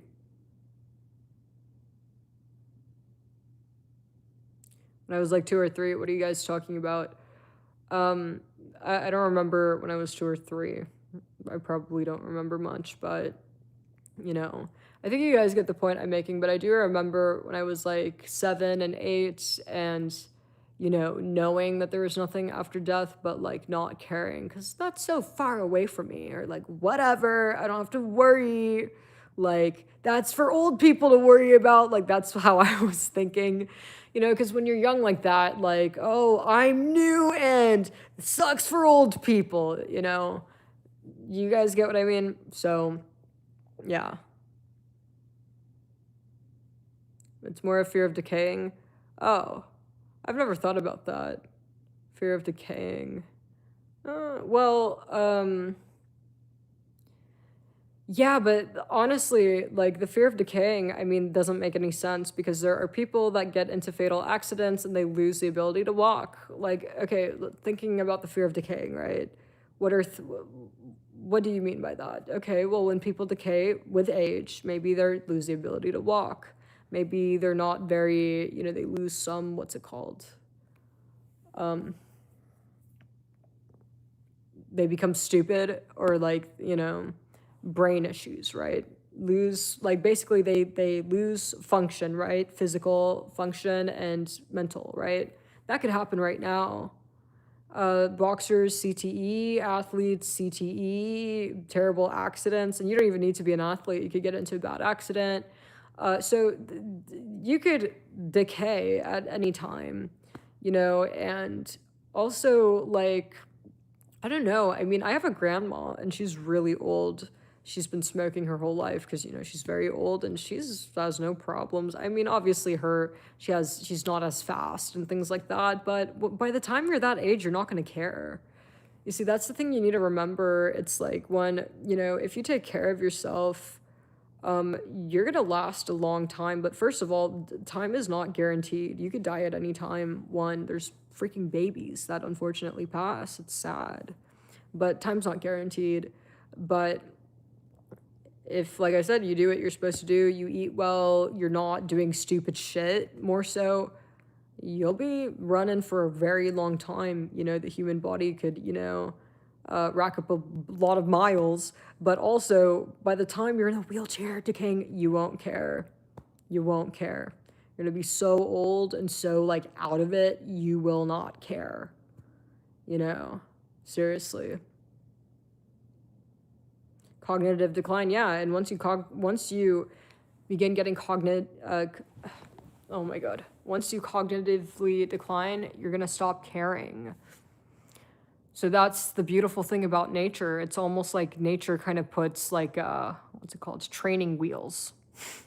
So when you're on the path to death, when you're nearing death, it's like nature puts those training wheels on you, right? As you're physically and cognitively declining, you're also more like out of it. You're out of energy. You don't care, right? It's almost like anesthesia, right? So there's nothing to worry about, you know. And I think that once we stop fearing death, we learn to cherish our life. We learn to value the life we do have more, honestly. Because fearing death is taking life for granted, honestly. It actually is, seriously. Look at the behaviors and actions of people that fear death and the ones that do the most. It's like slaves to death, totally taking life for granted. And it's almost like, guys, like let me put it to you guys like this. This is my perspective on somebody that fears death, or like, oh, I'm going to heaven, da, da, da. This is what I think. It's literally, imagine like somebody that's 15 years old, like, oh my God, I'm getting old. Oh my God, I'm old. Soon I'm going to be 18, or I'm old, thinking they're old, right? It's like, you know, it's sad, right? First of all, like, they're not old, right? But it's kind of sad because it's like you never get to enjoy your youth because you're always thinking you're old. You're delusional. Because you're delusional, you don't enjoy your youth. I actually had a friend that was like that. I had a friend that was like, oh, I'm 22, I'm old now. And she's a little bit older than me, but, oh, I'm 22, I'm old. And I'm like, that's not old. Oh, no, but soon I'm going to be 30, I'm 22, da, da, da. And next year, oh, I'm 23, I'm depressed, da, da, da. And it's like, she kind of made me worry a little bit. I'm like, wait a second. So should I be worried? Because she's, you know, older than me. So I was like, well, if she's worrying like that, like, am I supposed to worry like that? I'm not worried like that. Do I worry like that? But then, like, yeah. So she was like, you know, and when she was 22, like the way she carried herself. Also, she looked very unattractive. She looked very old, and it's because of the mentality she had. You know, when she was 22, she looked like she fucking hit the wall hit the wall a couple times, you know. And I think it was because of her mentality, but no, she did look, you know, she was one. I don't know if you guys have ever seen like a somebody that's young that looks older, and it's everything to do with their mentality. So I kind of worried a little bit like, oh, she thinks she's getting old, she's 22, and she looks like that, like she is kind of looking a little bit older. But then when I turned 22, I was like, well, I look exactly how I did when I look no different than when I was in high school, and I don't feel old. And that's when I realized, dude, like that bitch is delusional, you know? Because like when I became close to that age, I'm like, oh my God, am I gonna like, you know, do I need to worry? And like, but no, it was like when I turned the same age she turned when she was freaking out, that's when I realized she's completely a retard. But she did the same thing, 24, 25, 26. Oh, and before you know it, that 30 scary number that she was crying about at 22. Oh, well, now you're actually getting close to 30. Now you're 28. Yeah. When you were 22, you weren't almost 30, but now you're actually almost 30. And once you are 30, you're going to look back at when you were in your 20s and realize that you completely pissed away your youth because you were too, oh, I'm old. You never got to enjoy it. So that is no different than somebody that's fearing death. No, I need to go to church, heaven did it. You're literally doing the same thing as that retarded friend I had. And it's sad, but you do it to yourself. So, which is why I say when we accept death and we accept that there is nothing, there's no heaven, and none of this nonsense, when we die, we go back to before we were born, and it's okay, let's focus on living. This is what I mean by it's a net positive. It causes us to value our life more. When you completely and truly like ditch religion and you understand this, because you're going to be more careful with the decisions you make. You're not going to piss away your life. You're not going to do stupid shit. You're not going to waste a bunch of time. You don't have time to waste. This is your only life. What? There's not another one waiting for you after. So that's why, like I said, I actually do think it would be a net positive, and we'd see like a lot more peace in our society if it weren't for. So it's interesting how people think that heaven and hell make males behave. No, it's actually the opposite, actually. You know that there's churches and like there's Bible study in the jail. Part of why males commit the stupid crimes they do is because they don't understand what they're doing. They think they're living in a video game. It's a complete disregard for not only life, the life they harm, but their own as well. If they understood how important and literally irreplaceable their life and life is, they wouldn't be doing that stuff. They wouldn't be so quick to piss away their life because, frankly, your life is not replaceable. You're never going to get another one back. So, and that's okay, but just know that. So, how you spend it and what you do with that life, whether you piss it away or you cherish it and you live it to the fullest and make good decisions, whether it's a peaceful one or a hectic one, that's on you. But you only get one.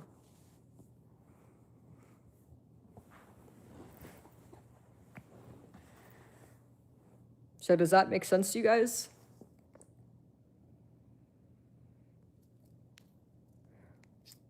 Oh, that is really scary, magician. That's actually terrifying. I don't know what I'd do.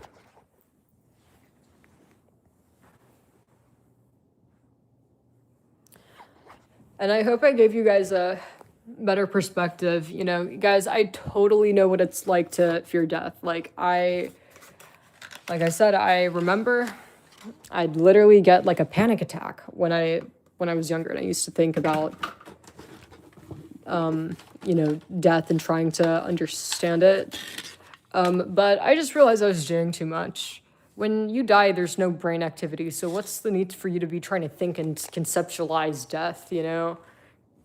Like, literally, when you blank out and think nothing, that's death. So, you know, you're never going to be able to conceptualize or think or imagine what death is because you're thinking. And when you're dead, you're not. So, yeah, you just got to understand that, and it's okay to feel overwhelmed and anxious. That's totally normal. I felt that. But with time and age, you're going to be accepting of it, and it'll cause you to cherish your life more. Be more responsible, and also be more independent because you don't have time to wait around for somebody to do something for you or, oh, I'm just gonna wait. No, there's no time to waste. I don't get another life. Like, there's not a replacement life. I can't buy time, so that's another, you know, good thing. You know, I feel like I am very efficient and I'm very like thoughtful and careful about the decisions that I make because I understand, you know. I should write wait, what is womanism? Like what do you mean by that?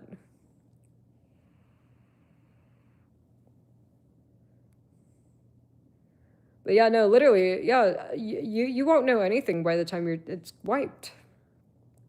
Just like how I didn't know anything before I was born. I don't remember seeing anything. I don't remember where I was before I was born. That's what death is, you know? So I wasn't suffering before I was born. I don't remember being like, oh, I can't breathe or any kind of harm or discomfort. So therefore, there's no reason to assume that there's going to be any discomfort at death, you know? So if you like, and here's another good thing. If you could make it past before you were born, you could make it after you live. Does that make sense to you guys? So you already went through before being born. So you'll be fine when it's, you know. So, yeah, religion is dumb. Value your life and don't waste time. Don't do stupid shit. Okay? You know, 5 years in prison looks a lot more different when there's no heaven and God and religion. It looks very fucking serious, right? This changes the perspective a lot on consequences, doesn't it? Right? Right? You know, what else? Yeah.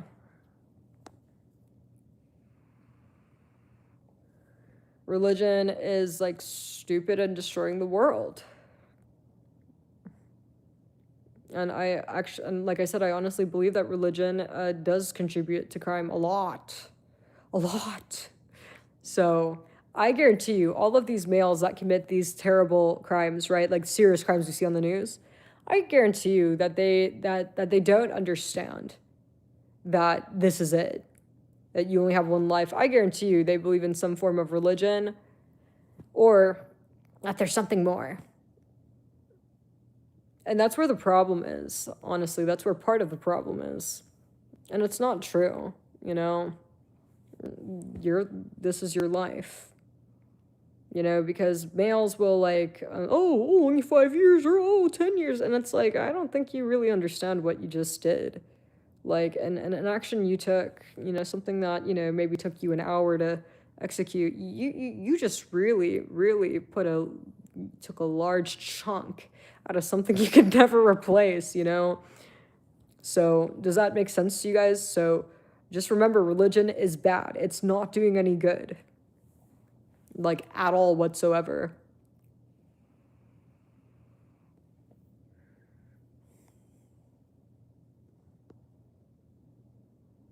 Yeah, comment if I change your perspective.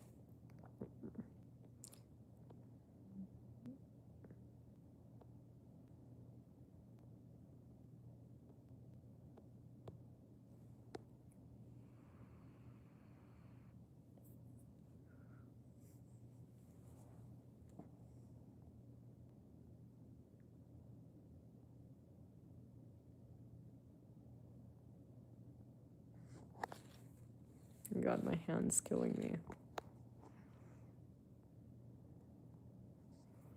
But yeah, I've had this perspective since I was young as well. Most people that have the perspective I do have always had this perspective. You know, you don't, you know, nobody that's understanding of life and death the way that I am just pulled it out of their ass. Usually people like me, you know, their whole life, right? Because and that's why, you know, some people, the idea of, you know, like for example, if you go to somebody that is very religious and believes in heaven and hell and you try to no, they're so it's actually really kind of sad watching that. It's like, you know, you could see that their brain, right, like they completely brainwashed, and they're completely like, some people are hopeless, like they're no, it's like their brain refuses to accept it. They won't hear anything, right? They're very emotional reaction, and it's because, like, you know, um getting to this level, it's like, yeah, it takes time, right? And obviously, like when you hear bad news, right? And I'm not saying that like death is bad news, but like, let's say that you hear that, okay, like, let's say your girlfriend broke up with you, right? Like, yeah, you're gonna be bummed out about it first day, but like in a week, like you're not gonna, you know, whatever, right? Because time's gone on, right? Or let's say you get fired. Yeah, you're gonna be really upset. But week, once you start filling up, that you don't care anymore, because there's been time to accept that, right? If that makes sense. But no, there are a lot of people that are hopeless. Like I've seen it myself, and it's like their brains just refuse to accept reality. And it's not just with death, it's other things too. You guys know what I'm saying. It's like their brains won't even listen to logic. And that's usually like the result of bro, I don't even know, honestly. Brainwash. Religion provides community, third spaces, hard to give up in certain settings. Um, you could find community anywhere, and also, like, if I had to like pick a community or like be part of a community, I would not want the religious community is not the one I'd want, right? That community is going to be, like I said, I mean, you know, you gotta, like, mathematically speaking, like, what kind of community, right, are you, or like statistically speaking, what is your community, right? Community of mentally ill people, community of delusional people, community of people in denial, community of not so good male, like in terms of the males that you're going to be around, not so good, like that's not a good community, right? I bet that this is a community that's going to be filled with completely not good people, people that are like probably very fake, right? So it's not a, honestly, I'd rather take no community than like such a shitty community. It's like, if you are, you know, and where you decide to put yourself or who you decide to associate yourself with is very important. This goes back to accepting death. If you understood how temporary, fragile, and irreplaceable your life was, you wouldn't be so, oh, I just stick myself in whatever community. No, it's like you have to be very thoughtful and intentional with not only the communities you decide to attach yourself to, but also the people as well. Which is why, like earlier, I was talking about how all the time I have people say hi, like hi to me, and like I know they're trying to be friendly, but I don't respond, or I find it weird, even with women too, right? The reason why I'm like never say hi back, or I'm not very friendly with males, is because I don't know if you're a liability. The reason why I'm like that with women too, it's because I know you're not a liability, but I don't know who you've let into your life. I don't know the males that you have or didn't allow into your life, and that in turn could harm me.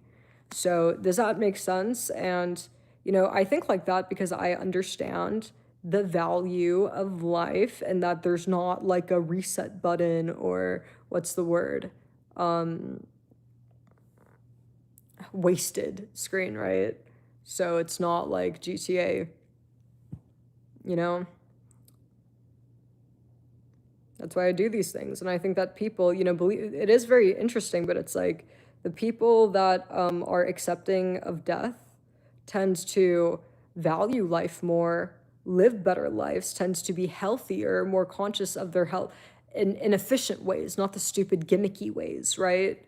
So it's interesting how that works. Think about it. There's this male, Brian Johnson, I think. He's the never die guy. Didn't he just get an autoimmune disease? I don't know if you guys know, but there's a male who his whole gimmick is never dying and I'm gonna live forever. And it's like, first of all, like, I looked up his age not too long ago, and I'm like, he doesn't really look particularly like young, like, so I found that really weird. It's like, why is this guy getting a bunch of credit for, I mean, all he's really done is like, way to go, like, you're not fat. Anybody could eat well and not get fat, and anybody could be in good shape. That's just simple math. What's the need for all these drugs and all this weird stuff? So which, I don't know much about the autoimmune disease he got, but it was probably has a lot to do with this mentally ill chemicals and injections. And, that dude did a lot of gimmicky things. Brian Johnson is do you guys know who I'm talking about? But that is a perfect example of somebody who is a slave to death. You fear death so much, you hate death so much, but your fear and hatred for death has caused you're completely pissing your life away, and you've made yourself a slave to death. Perfect example.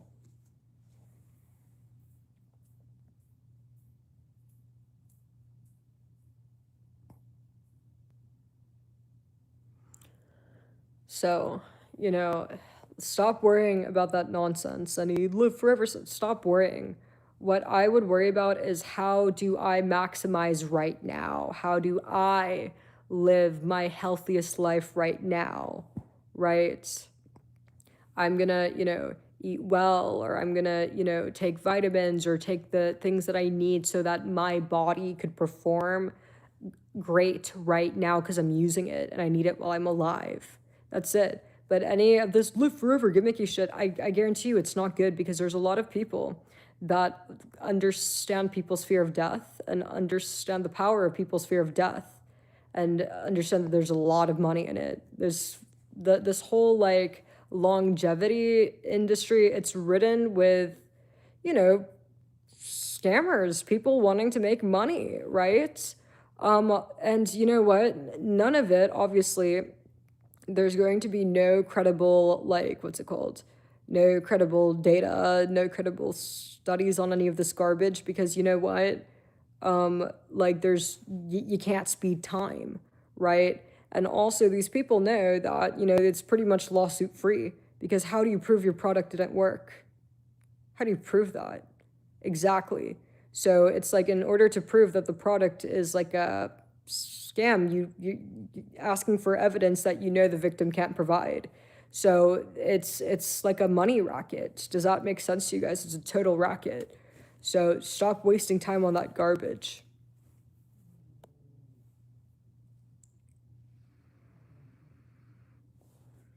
So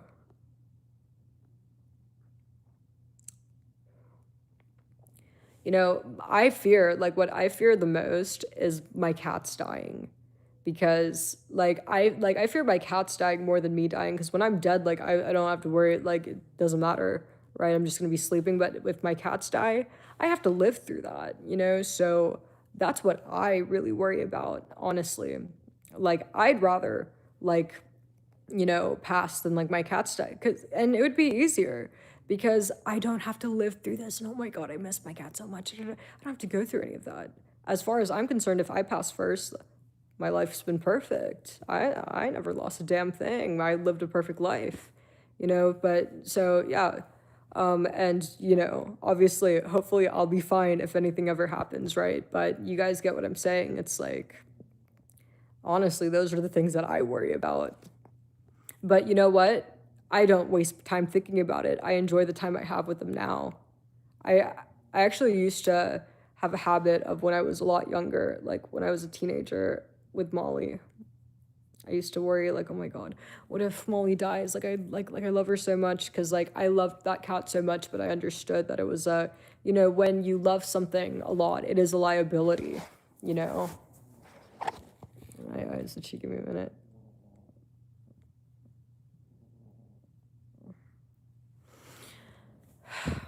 You know, so you know how they say like with good comes bad.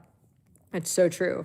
Because, like, if you love something so much and it's so good to you and it's so amazing, unfortunately, it is a liability. Because once it's gone, it's going to be very, very hard. You know, take all of the good, right? It's like, imagine it like a toll, right? The toll will, you know, you have something amazing in your life, well, one day the toll will be paid, unfortunately, right? Like with a cat that you love so much. I understand that the toll is going to be paid, and you know, all of the great times I had with her, all the time that she's made me so happy and been so amazing to me. Da, da, da. Well, one day when I lose her, I don't even know how I'm going to react, because I know it's a pretty high toll. All I have is all the amazing memories with her, all the time she's made me feel so great and so happy, right? And I don't know how I'm going to react to that. So I understand that. But you know what? When I got older, I realized, you know, it's a complete waste of time worrying about this. I'm not going to worry about this. I'm going to enjoy the here and now, because here and now is all that matters, period. You know, it's like, why waste time I could be spending with her, enjoying my time with her, on this, which there's nothing I could do about it. It's going to happen.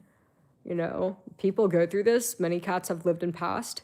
A lot of people go through this. There's probably people going through it right now, and as I'm speaking right now, people losing their pet, which is heartbreaking. And I'm not special, unfortunately. Molly is not, you know, special. She's not, what's the word? She's no exception to death, you know, the rule of like life and how life goes. With life comes death, and no one's special to that, and it's gonna happen. So I stopped thinking about it. So there's no point, no use in thinking about anything that worries you or brings you discomfort, unless there's something you could do about it. But if there's not, it's a waste of time. So no, we are not special. We're not special. We are all going to, like I said, I mean, if you had like a group of people try to jump off a mountain and fly, none of them would be able to do it. None of us could fly. If everybody pricked their finger, no one would be bleeding blue. It's all gonna be red. And also, no one's gonna live forever. So these are the ways where no one's special. This is something everybody goes through, including animals, by the way. Well, unless it's a bird, but I think you guys get my point. And it's important to accept these things. So, because when you accept those things, you could really maximize like your satisfaction in life, you know, and not waste time being like, oh, da, da, da, what if this? Because there's no reason to be like wasting time like that. Does that make sense to you guys? Like, you know, and I hope this helps you guys, because like, you know, especially with the pet stuff, like, because I totally like even now, like sometimes I like, you know, like I try to put it in the back of my mind and like have it go away, but you know, there's no point. It's a waste of time. Enjoy the time you have right now.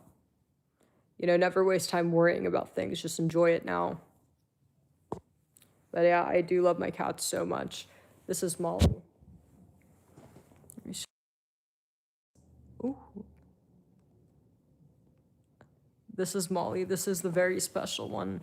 She's 9 years old. I've had her since forever. And this is my son Paisley and my daughter Eris.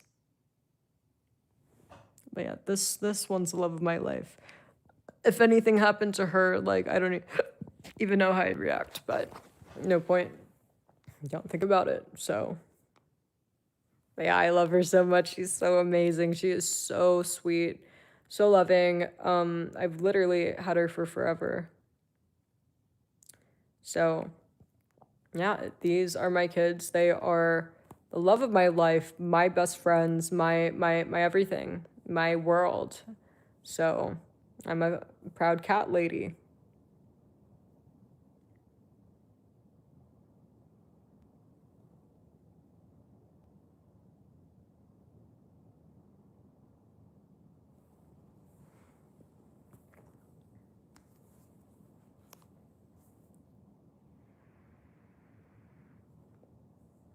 Any other questions? Oh, also, you guys, all my social medias are located over in the link me. I do not do OF. I do Fansly, Fansly. Olive oil run on Fansly.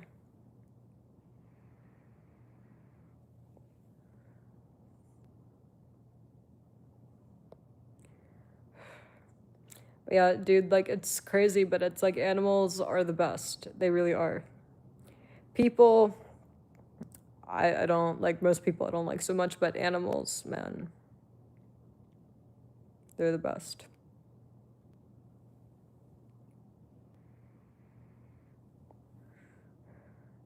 Yeah, no, humans suck. Yeah, no, honestly, most humans suck, honestly. They really do. They do. Males especially, but, you know.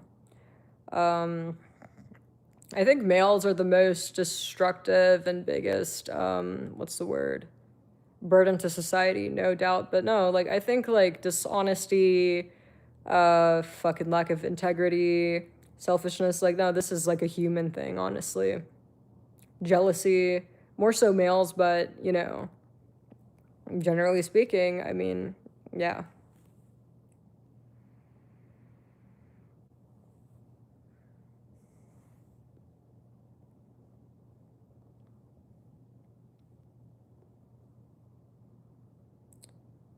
Why do you have this deep way of thinking? I don't think that it's a deep way of thinking. Like, that's just how I think. To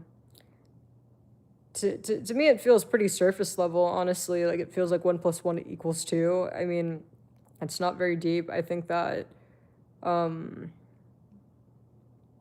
don't know. I think I've just always been, like, super, like, logical, you know?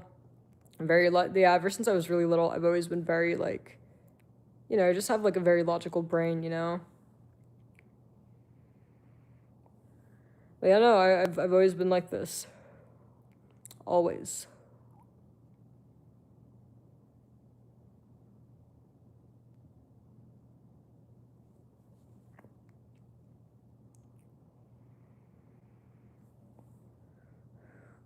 Oh my God, you guys, funny story. When I was like a very small child, like very small child, I used to always say, I hate people. I hated people when I was a very small child. It was really bad, but like literally whenever like my parents would take me to like family or like my mom had a lot of friends, she'd try to introduce me, she'd be like, why are you acting like that? I'd be like, I hate people. I don't want to go. I hate people. I don't hate people anymore, but when I was young, like really little, like I just hate people. So like I wasn't really shy. Like I just genuinely hated people. I just thought it was fucking like so fucking annoying how like, oh my god, hi. And it's like, dude, like it's just so fake and so disingenuous, you know?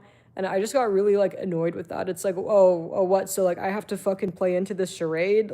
Oh, so I'm forced to perform and do this fucking circus trick? Like that's how I felt when I was a small child. Cause like, do you guys remember when you were really little? You probably got a lot of attention, especially if you family members or if your parents had a lot of friends, oh my god, you're so cute, or give me a kiss. It's like, why do I need to perform?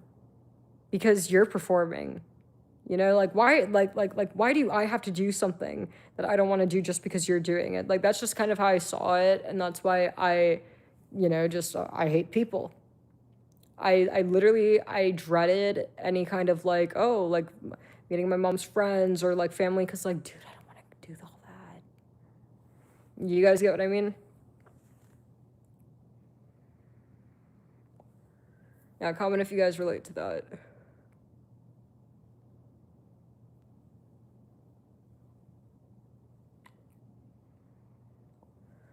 Oh my god, yeah, oh my god, the kisses on the cheek were the worst, and they were disgusting and slobbery. And then I'd get in trouble and I'd be like, I don't want to. Or, and then my person would be like, hey, stop. And it's like, what the fuck? It's like, why do I have to perform? I don't want to, you know? Nasty, slobbery, oh, and I'd be like that, and then I get in so much trouble. So, yeah, and then like oh my god, being forced to give a hug. It's like I don't want to. I don't want to. Dude, like if I ever had a kid and like my kid didn't want to like do something, it's like no, they're not going to do that. Well, ask them for their consent, you know? It's like I wouldn't, oh no, you have to be nice. Like what the fuck? No, it's like dude, what about consent? You know, it's like what, does consent go out the window whenever you're little, or like no, it shouldn't matter. Like I feel like it doesn't matter who you are or how old you are. If you don't want to hug somebody or if somebody wants to give you a hug, they need to get your consent. And if it's no, then it's okay. You know, people are not entitled to, hugging you just because you're 7. Like the fuck? So, yeah, I didn't like that at all.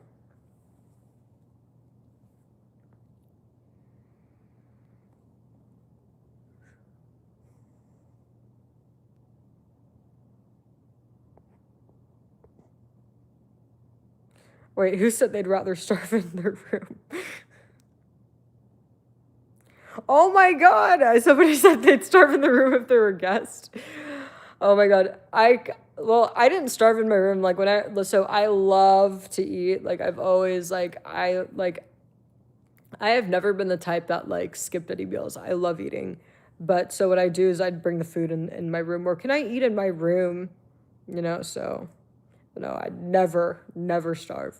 Like literally, like I can't not eat. Like if I miss a meal, like I go crazy. Crazy. So yeah. Like I don't understand people. I had this friend in college and she was weird.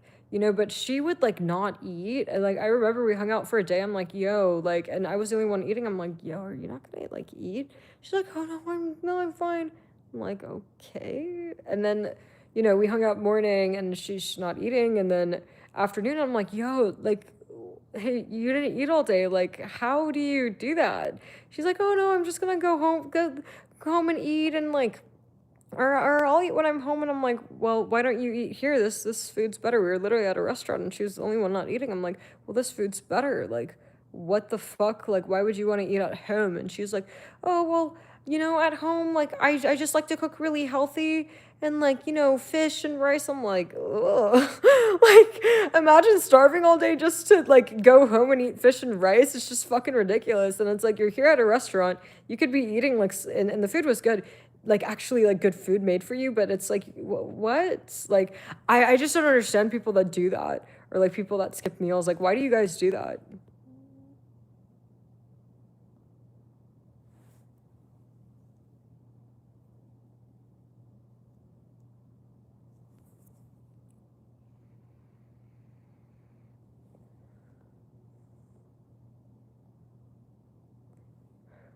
Why do I vape? Because I want to.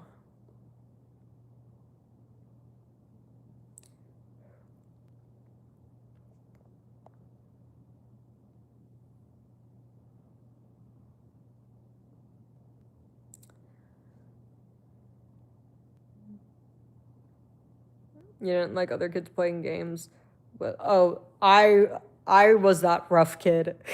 Yeah, no, honestly, dude, like, not gonna lie, yes, I was one of those kids where like you know, so I how do I say? Like, dude, like when I was so I had this best friend when I was super little. Like I'm talking like kindergarten. And like dude, we were crazy.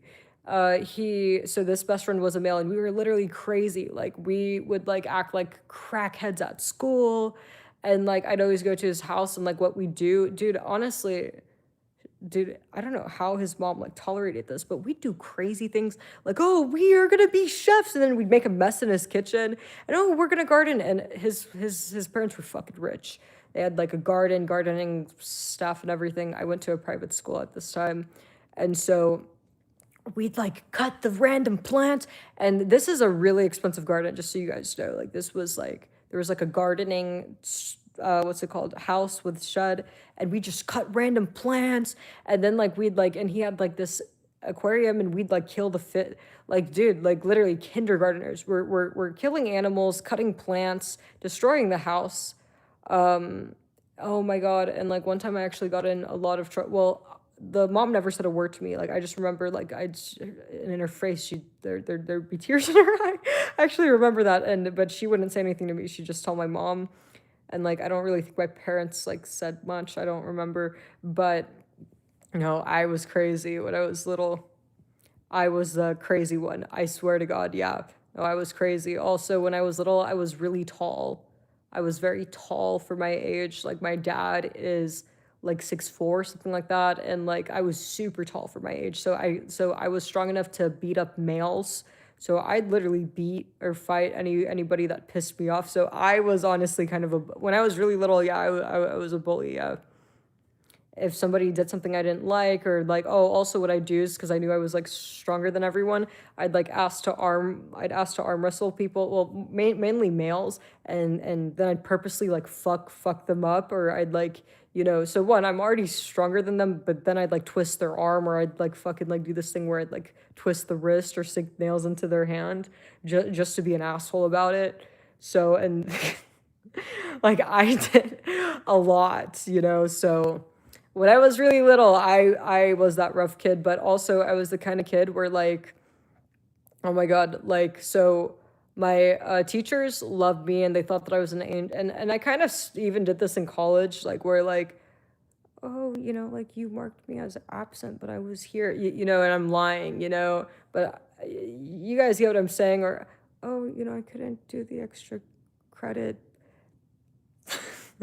Oh, something came up and I couldn't do the extra credit, and I see that the lab, I can't set an appointment. Can I turn it in anyways? Like I just talk very it's hard to do like on live. Like it's better like in the moment, trust. But like, and I always get my way, because like, oh, there's no threat. I'm just confused. I don't know what's going on. So I do that. And I did that when I was little too. My teachers fucking loved me because they thought that I was like, oh, like basically like the way my teacher saw me is how I see my kid in Eris. Like, oh, she's just a baby. I need to protect her, but then, at home and shit, like was a different story. And like my biggest fear when I was really young was like, literally like my parent and I think my parents caught on because I'm sure they went to a teacher meeting and my teachers probably said something like, oh, your daughter's an angel, and my parents were like, what?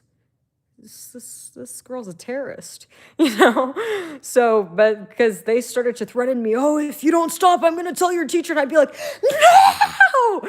I'd be like, dude, like I was ready to fucking kill them at the thought that they'd expose me to my teachers. Dude, I was ready to murder them, honestly. So yeah, no, I kind of understand, when males chimp out and like go crazy over getting exposed.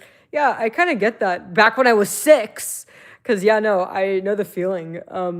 Because yeah, like I basically lived like a double life where with my teachers, I was like an angel and sweet, but then at home it was different, or like any other context, like I'd be so scared. Like nobody could tell my teachers, and like it was so bad. It was really bad. So yeah. Like I wasn't a bad person, but no, definitely. I mean, like I knew what I was doing. Like, like I'd like at home, I'm screaming all the time, super aggressive, hostile, And like, you guys get what I'm saying, but then with my teachers, oh, I don't know what's going on. Da, da, da. So comment if you guys relate to that. You know, and it's just about being smart, man. It's like, you know. But yeah, no, it works. Literally, if you are speaking to any kind of authority or somebody that you need to control, the worst thing you could do if this is somebody that you need to control is um that is the worst thing you could do. It's like you're confused and you don't know anything.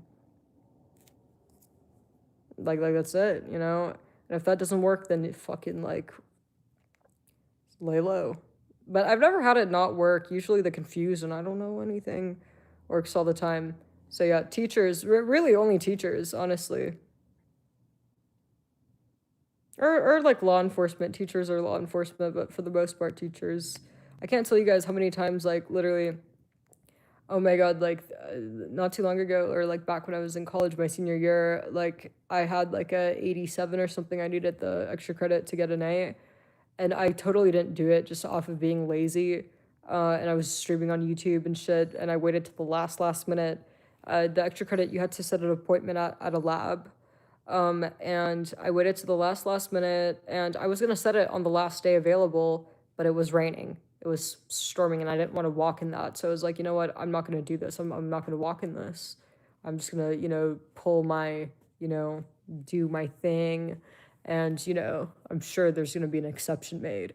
So then I spoke to the teacher and I was like, oh, you know, I couldn't do the extra credit. Like, I forgot what lie I made up, but I basically made up some excuse like, oh, like I was sick and it was raining. Can I just make stuff up and just complete it anyways? And then he said, oh, sorry, like I can't. I literally can't let you do it. I'm sorry, but I just turned it in anyways, and he ended up grading it and giving me full points for it. So, yeah. And then there was a couple of times where, like, with the absences, so the way things worked at my school, at least, is if you miss 3 days or more, you lose a whole grade point. Oh, you marked me absent for 14 days and I was here. Like, I only missed 2 days. And then, like, oh, well, you know, usually the system should be correct, but you know, don't worry, you have a good grade in my class. Oh yeah, but I still want credit for showing up, you know, or like whatever. And then like guess what? Like literally while I was in class, like I was refreshing the attendance page because I, you know, had a feeling, changed it. So literally 5 minutes in class, refresh, oh, wiped all the absence. So yeah. You know, it's like you just have to know what you're doing, you know? Just have to be smart.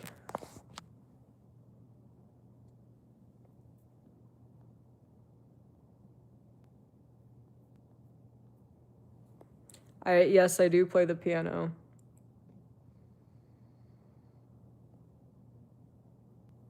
And if you're a male, get a female teacher. You could do the same thing. This is not a woman only thing.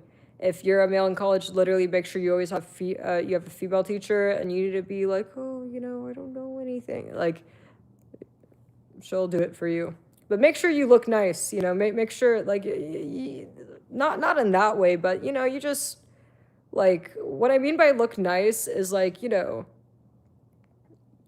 don't go in unshowered, right? Like just you look clean and like you're a good kid. Like, does that make sense? Like you don't want to have stains on you and like messy hair. Like, no, you polished and nice, right? So, you know, because you don't want to distract, right? When you're trying to do this, oh, I'm just confused victim. You don't want to, oh, why is there stains on this male shirt, or like what's up with his hair, because you're just gonna distract. No, the focus needs to be on the what you're trying to sell, the product, and it's that you're confused and didn't know. So that's why you do that. When I say look nice, I don't mean promiscuous. I just mean like, you know, not disheveled. Oh no, the last thing you want to do is look promiscuous. That is the last thing you want to do. It'll kill everything.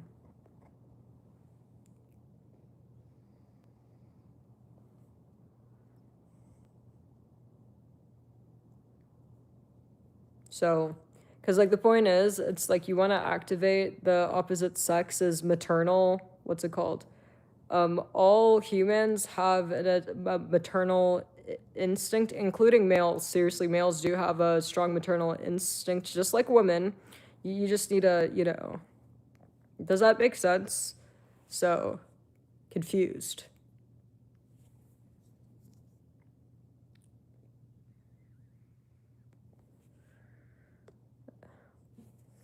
You guys are welcome. Like I just gave you guys a life hack. I can't tell you guys, like, dude, like how, like, dude, like this has literally very easily added like fucking 3 fucking or 0.23 points to my GPA. Seriously.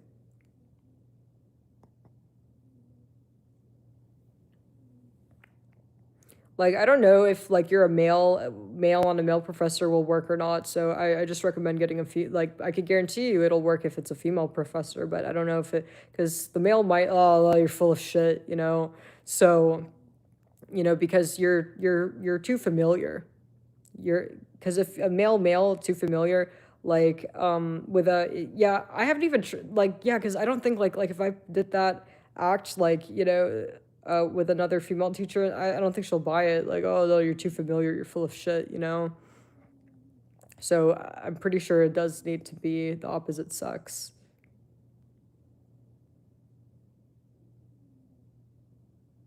Does that make sense?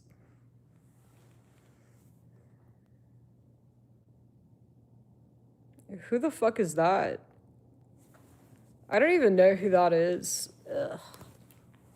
I'm gonna look up who that is because I don't even know who that is.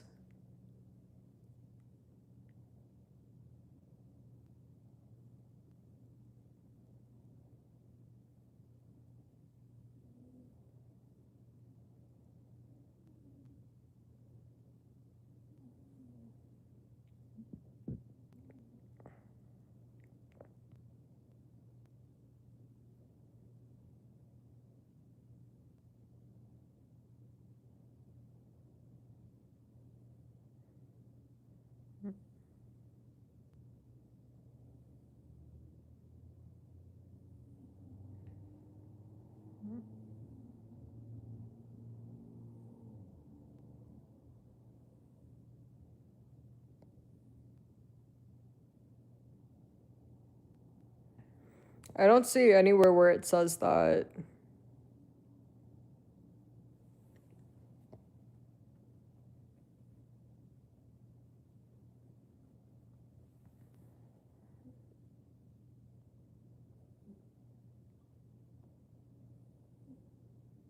No, I don't know who that is. Um, she's very pretty though.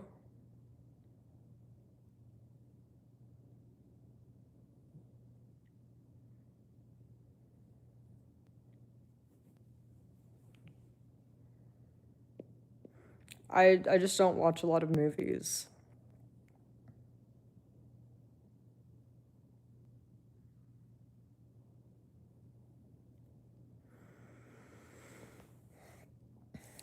Guys, should we order Burger King?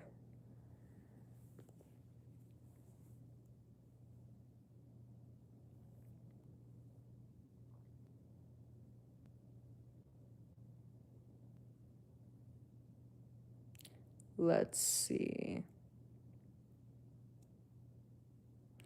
Ooh, and also guys, make sure you subscribe to my main channel because I do need to stream on my main channel, so make sure you're subscribed. My main channel is Olive Oil Run.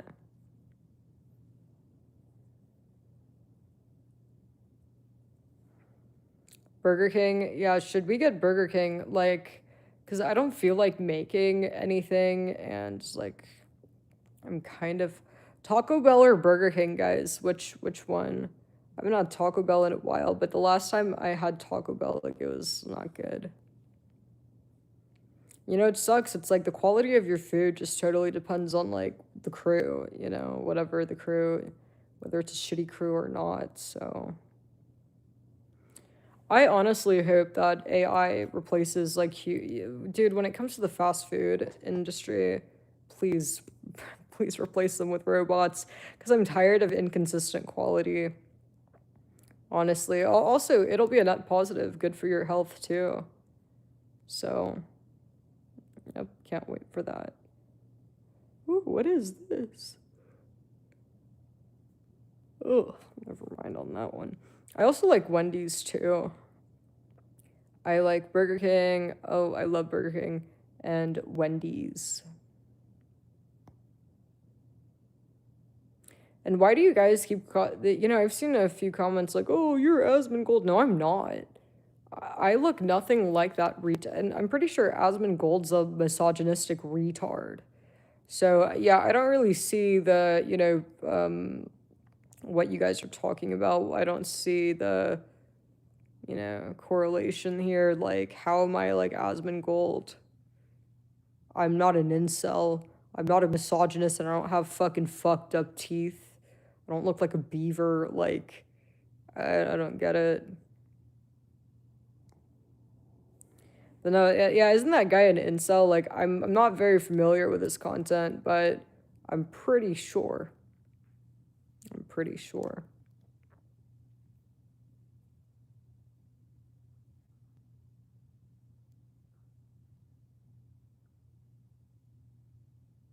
Dude, like, he does look like a beaver.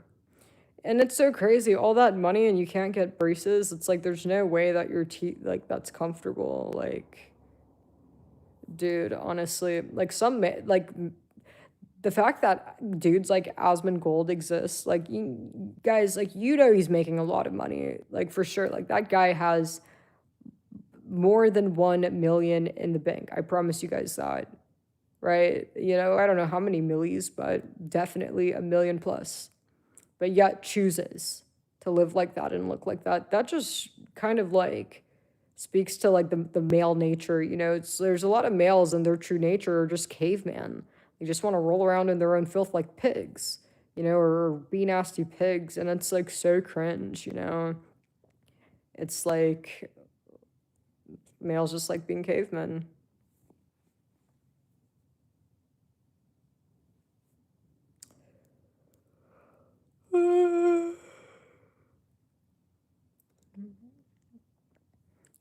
It's like, I don't understand, like, because isn't the point of getting money to live like a higher quality life, to access to better health, access to better experience, increased quality of life. But I guess for some males, some caveman, you give caveman money, I guess, just sits there. My piano? Yes. So right now, well, my piano's downstairs in the office, but yeah, which by the way, I'm planning on getting a grand piano. Let me show you guys. So if you guys don't know, I recently moved, so the place is kind of a mess because I just recently moved. I'll do a little tour for you guys and let me know what you guys think about the place, okay? So here are my cats. This is, so that is a closet. These are shelves, like I said, just moved. That's another closet, and this is the bathroom.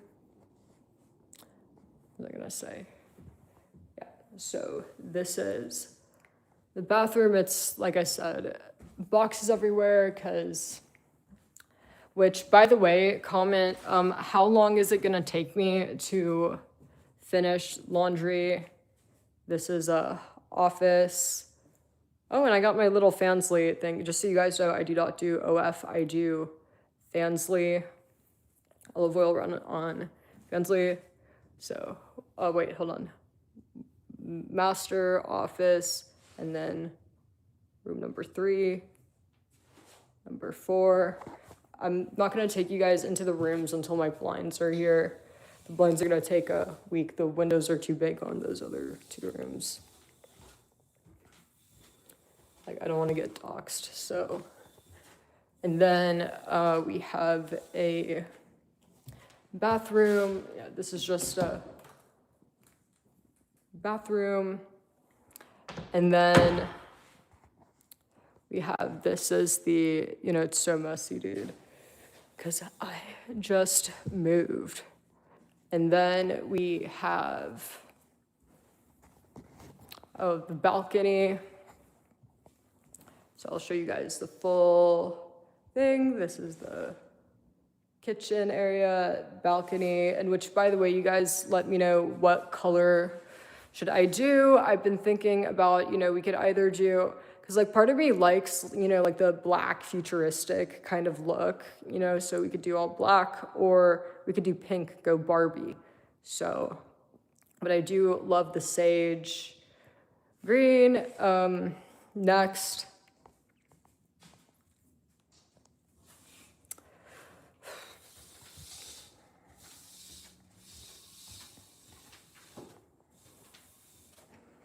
the one thing I don't like about this place is that there are so many fucking stairs, dude. It's like crazy.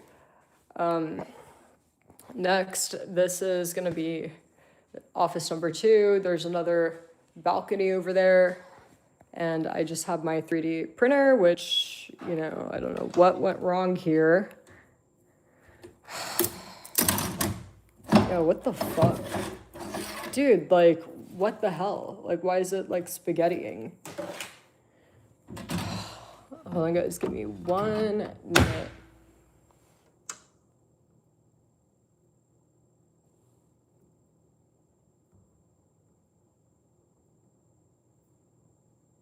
Okay. We have my 3D printer there, and what do you guys mean you guys can't see anything? So some retard in here says, who pays for porn? So first of all, I don't do OF. I never do that. I'm not like that. I sell nudes on Fansly, Fansly. You know, some people actually have morals. Olive will run on Fansly, bitch. Also, all my social medias are located in the link me, pin in chat, including the spicy content site. You could always go into Google and type Olive Oil Run Link Me. The Link Me has all my socials, or you could go into Google and just go to Fansly's website, Fansly, and just type Olive Oil Run. Make sure you get VIP if you want the full experience. But yeah, so, you know, this is basically it, you guys. Like, but yeah, comment, do I do a pink theme, or do I do, yeah, so do we do a pink theme, or do we do like a black theme or a gray theme? Because like, I still need a furnish all of this. I'm definitely gonna keep this. This is a marble coffee table. I like that because it matches the island. And yeah, like, dude, the kitchen is huge. Like, it is actually so big. I don't even cook, man, but yeah, no, it is like crazy.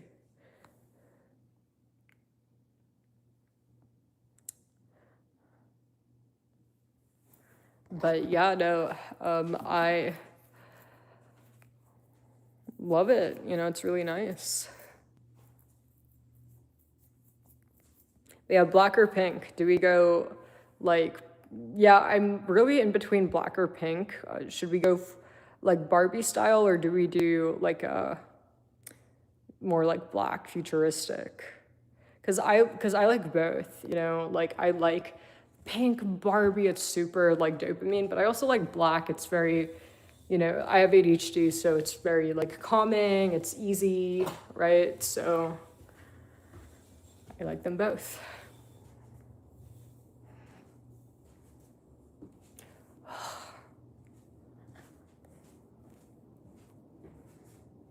Yeah, this is the office. So if you guys want to know what I'm 3D printing, I'm 3D printing these boards.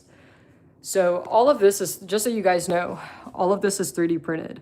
Like literally, you guys see all these boards and all these, what's it called? Yeah, this kind of broke. I need to fix that. But this whole wall is 3D printed.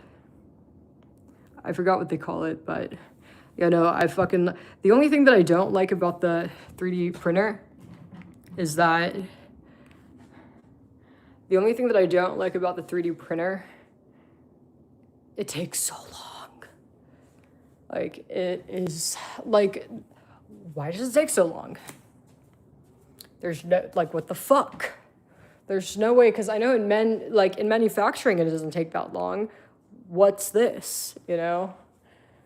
Why do we get the shit products? Why don't we get the good shit, you know?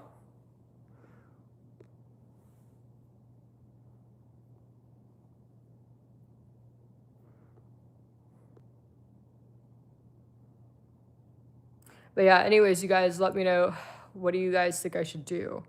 I just moved here like a week or two ago. Yeah, a week or two.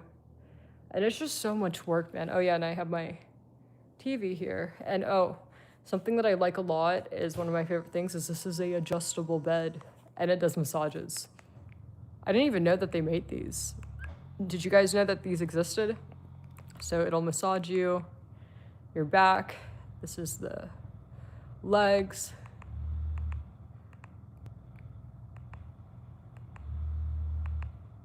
I'm trying to turn it off. Okay. Can move it up. I don't know if you guys could see. Move it back down, and then you could also move like the legs.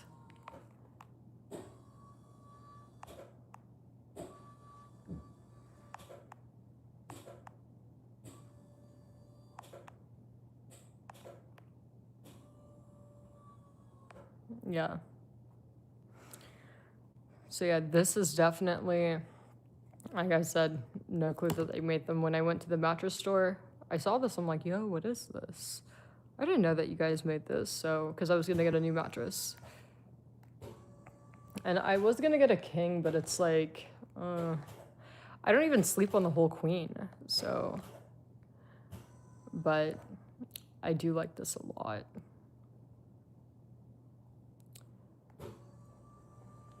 Oh yeah, my favorite parts of the house. Are you guys ready? This is my favorite part of the house. My angels, look, they're all together. So this one's Molly, this is Paisley, and this is Eris. So these are my two daughters. This is my son. They are hands down the best part of the house. Guys, I actually only bought a house because of my... Do you guys want to know why I bought a house? Like, I've never been interested, by the way, like, ever. It was him.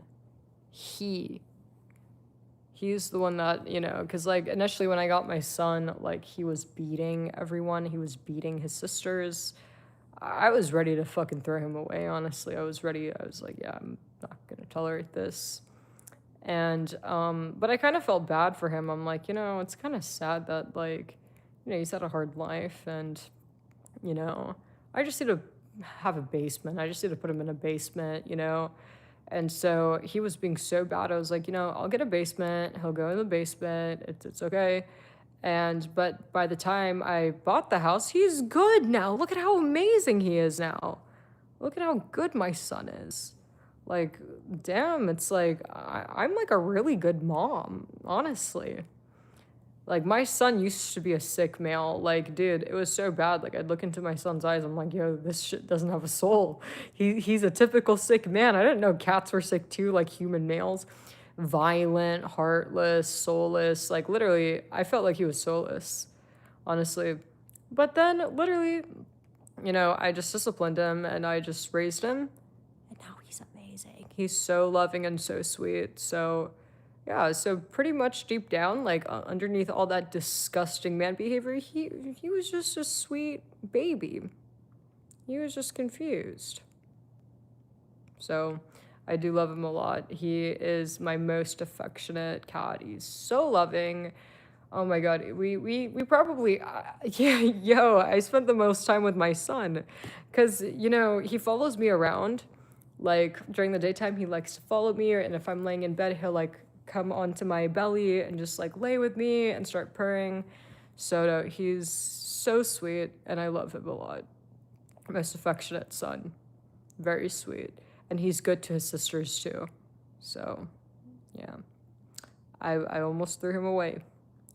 But yeah, but like I don't want to like send a negative message of don't give like I don't want to say that. But like what a terrible message, because yeah, no, if you're a girl and like you're dealing with a man that's like a male that's being bad, leave. You know, Paisley does not represent males, you know. Leave. Seriously, it is not your job or any woman's job to, you know what, I'll put it like this. So, you know, my son's my son, but keep in mind, I was also ready to get rid of my son, even though he's my son. Man, I was ready to pull that trigger.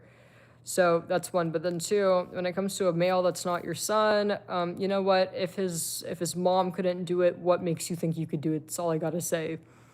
Like, I get so upset when I see like you guys get what I'm saying, like women like kind of like trying to be like males as mom, like oh I'm trying, or trying to raise like some, you know, come on man, like trying to raise some woman's fuck up. It's like, if mommy couldn't do it, what makes you think you're better? You're not, you're not, you know. um no one knows that the male better than his mom. No one's gonna be a more capable parent than the lady with over a decade of experience. Like, stop. So, yeah, no, honestly, it's so crazy that, like, you know, I think it's sad, honestly, when I see women doing stuff like that. You know, it's like, yeah. Uh, my son Paisley is a cat, so I want to make that clear, and is my son, so. Yeah, no, it's so crazy. It's like it is not your responsibility to babysit or, you know, raise a giant nasty toddler. It's like it's so cringe too. I think it's very cringe. The whole thing's cringe. Like, honestly, on all parts, the male acting like a retard and the woman trying to raise the retard, like you're both fucking cringe. I'm not gonna lie. Don't do that.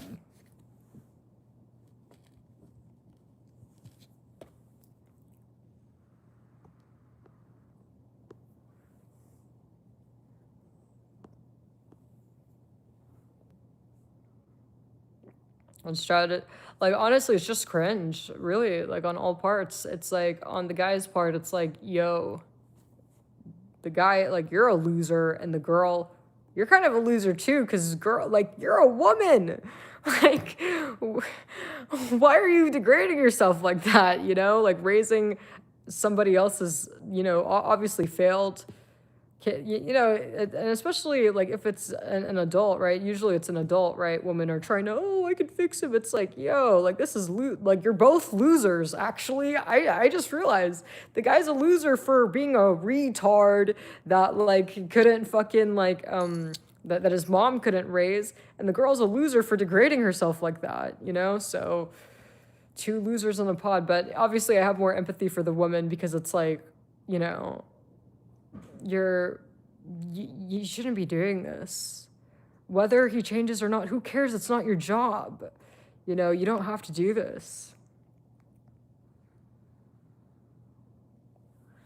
My favorite pianist, probably, I'm trying to think. I listen to, a lot of like modern composers, and some of them are, honestly, most of them are like French or European, so I might not be able to pronounce names properly, but I'll tell you some. Hold on.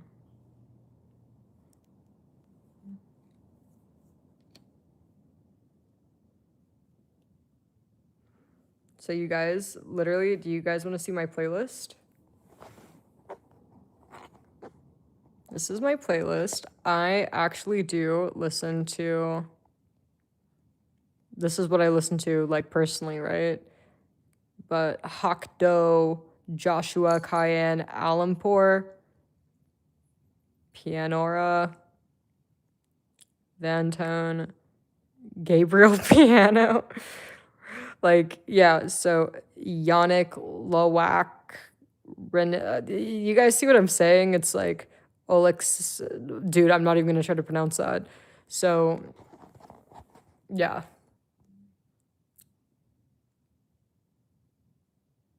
Like, why are they all like French or like European? Like, their names are so hard to pronounce or remember too.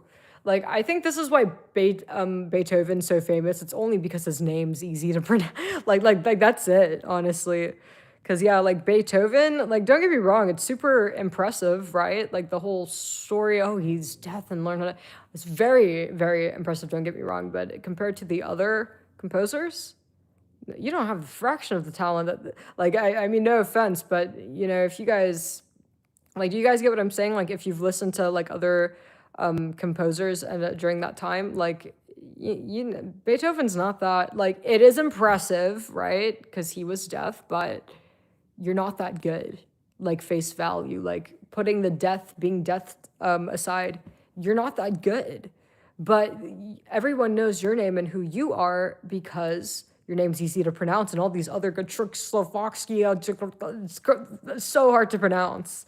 So I genuinely believe that that's why he's the most known. You know, everybody knows the name Beethoven only because it's easy to pronounce.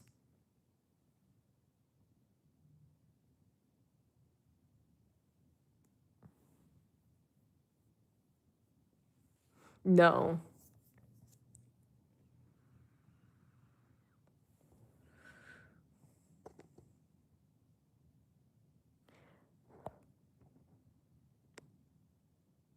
But yeah, you guys, make sure you guys go subscribe to my main YouTube channel because I'm gonna go stream on my main YouTube channel. So if you guys don't want to be separated from me, follow me over to my main YouTube channel. Let me show you guys.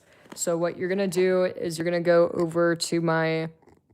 So when you open my YouTube channel and boom, that is my main channel. Go subscribe to my main channel, Olive Oil Run. Also, all of my social medias, including what? The motherfucking spicy content site is located in the link me. Don't do OF. I would never do that. I do what? Fansly. Appreciate that. But yeah, no, I do play piano. So on this piano channel, I post a lot of piano tutorials. Honestly, I think I'm gonna start posting the, you know, like 4 hours of piano because like most of you guys don't play piano. So I'm gonna do, because yeah, it looks like the loops of the comps do better. Oh my god, no, they do a lot better. Holy shit. I didn't know that, you know, because I haven't looked at this in a while because I've been moving, but yeah, follow me over to my. Appreciate that. But no, I love the piano. It is so beautiful. My favorite instrument, honestly. Like, you know, yeah, it actually really is. Like, honestly, like, I know that the guitar is another popular one, but I don't like the guitar. It sounds annoying. Like, it's too rough, you know, it's not beautiful. You guys get what I'm saying? Like, at the boom, boom, like it's just like so hillbilly, you know? I don't know, like the one instrument. When I was really little, I used to love the guitar, like when I was super young. Oh, I want to be a rock star, you know, but I don't think I loved the sound of the guitar. I think I liked what the guitar represented, and it was like rock star, rocker. I was like, literally, when I was super little, I wanted to be a rock star. Yeah, you know? So, but Guitar Hero, you know? And I was also really good at Guitar Hero. But no, like piano is the best. Oh yeah, we are gonna continue painting. Yes. Yes. Once I'm done unpacking, which before we move to the other channel, I have a genuine question. First of all, comment if you own a house. 2, comment how many rooms you have. And 3, tell me how long it took you to finish unpacking and finish it. Because I've been here for like, I think almost 2 weeks, and oh my God, I feel so overwhelmed. It's like, why does everything take so long? Dude, like, I've been here for 2 weeks and I'm not nearly done. Like, all of my clothes are just on the floor in the closet. I still have boxes. Like, the 2 other rooms is just boxes. It's like, what the fuck? Like, why does it take so long?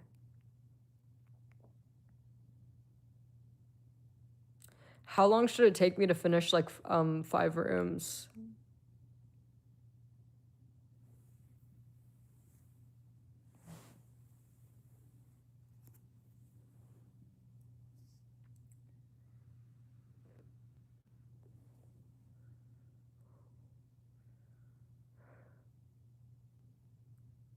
A year?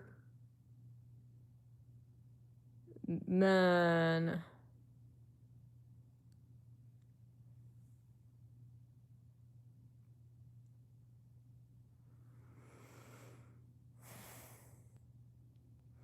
I actually believe that. Is it gonna really take a year?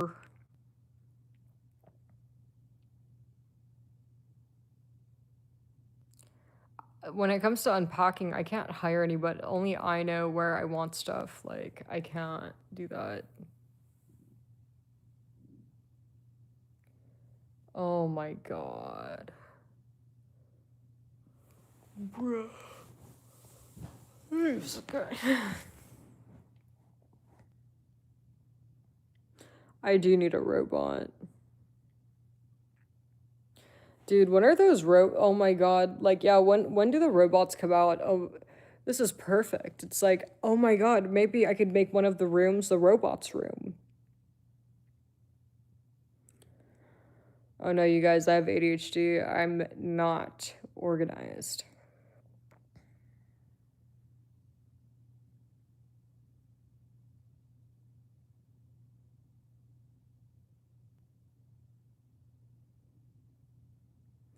How's my fake new house doing?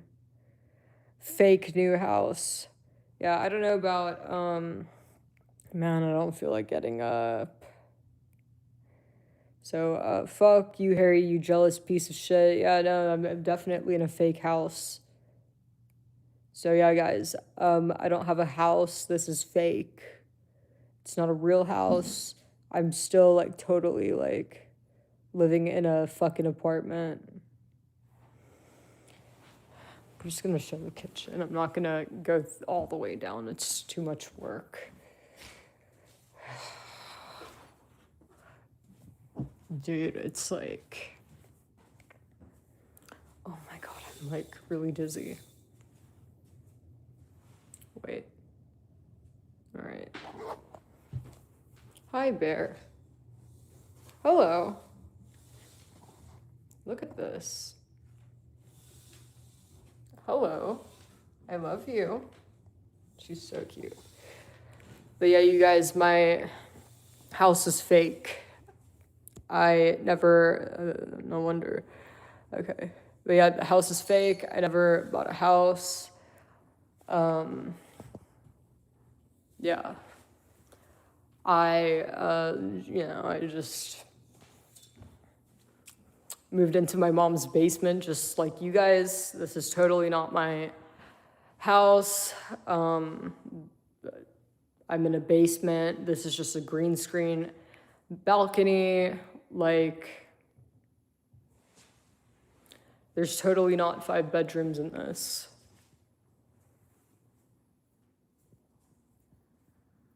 Let me show the whole thing. Man, it's hard.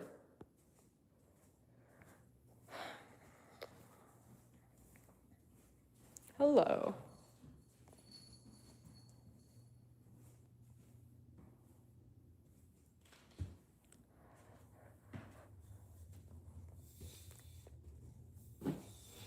You guys, let me get up.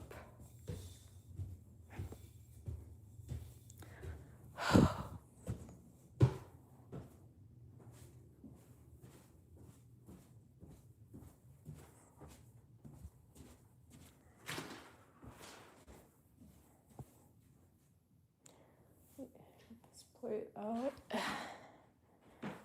There we go.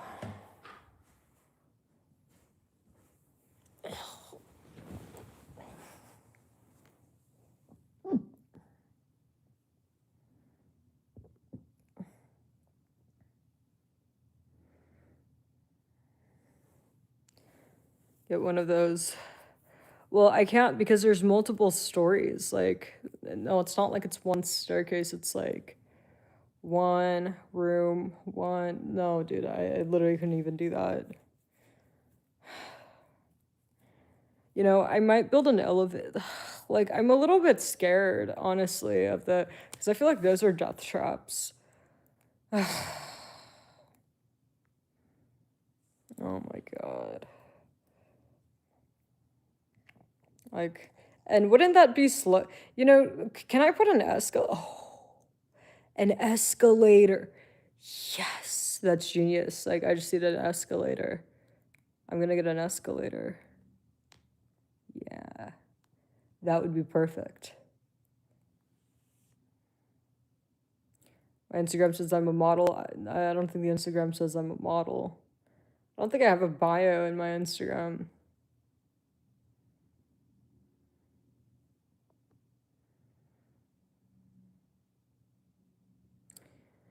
But yeah, I'm gonna look into getting an escalator.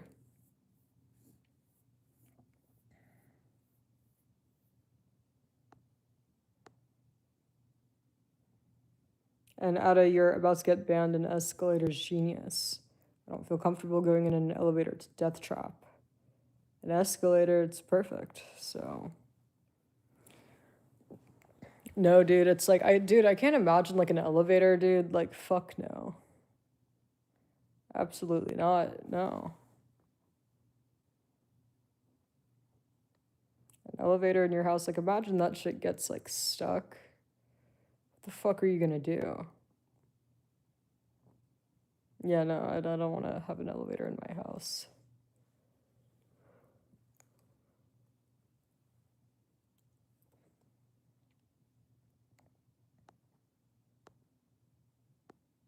An escalator is a death trap. No, all it does is literally moving staircase.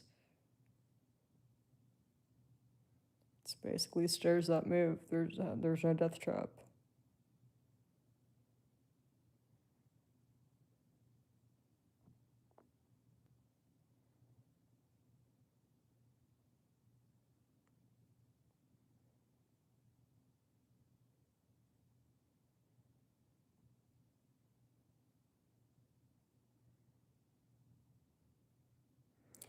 I don't understand how an escalator is dangerous. Like I'm not understanding that.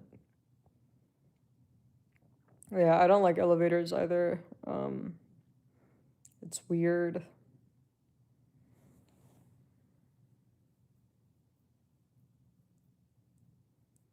The house is more than 2 stories.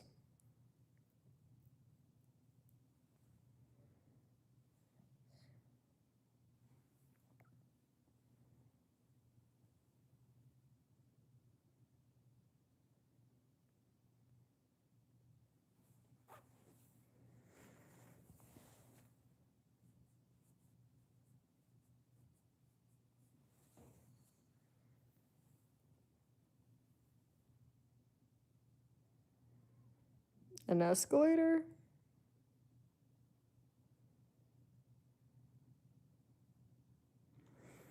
I've never heard of these weird stories. It's crazy how you males are so scared of an escalator but not an elevator. If anything, the escalator's gotta be safer. It's just moving stairs.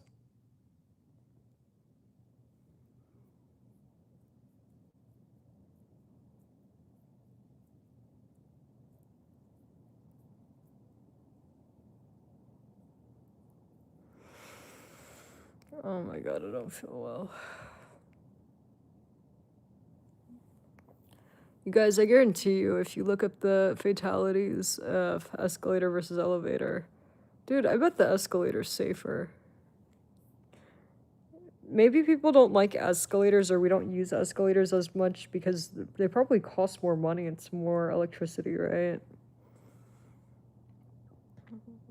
I don't know, but there's no way. Yeah, like I've been on an escalator multiple times. That's how I came up with the idea.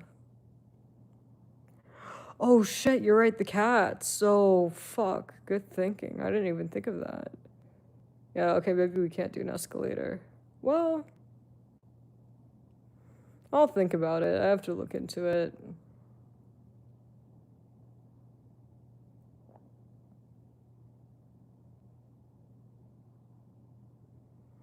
Fuck no, I would never do a fireman pole. That's so scary.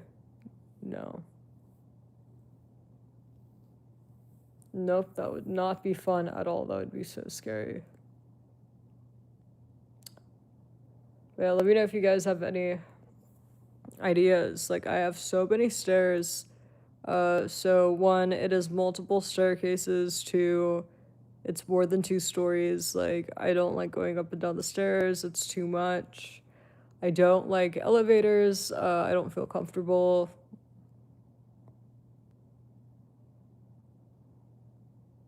What is that? Pulley system.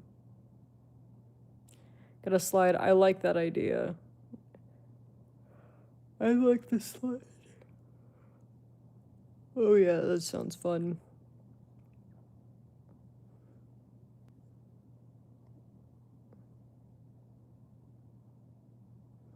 Slide sounds fun. Alright. You guys, like, I don't really feel well. I kind of have a headache, and, like, I feel... Oh my god. You know, the fucking one annoying thing about having a adjustable bed is, like... If you accidentally sit on the remote, you might fucking turn on the massager. And it's fucking annoying. Where did it go? Oh, okay, there it is.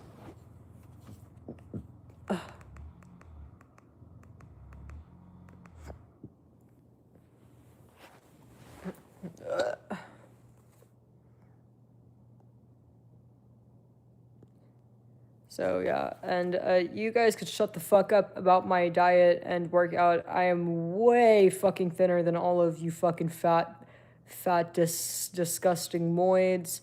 You guys are fucking pigs, and I'm in much better shape than you guys, so you could go fuck yourself, alright? I look better, and I'm way thinner than you guys, so you guys really need to shut the fuck up, man. Like, you guys are about to piss me the fuck off. So... The reason why I don't feel well is because of you males' negative energy. Some fucking retard male said, "Oh, you don't feel well because you eat junk food and you eat junk food and you don't work out." It's like, bitch, shut the fuck up.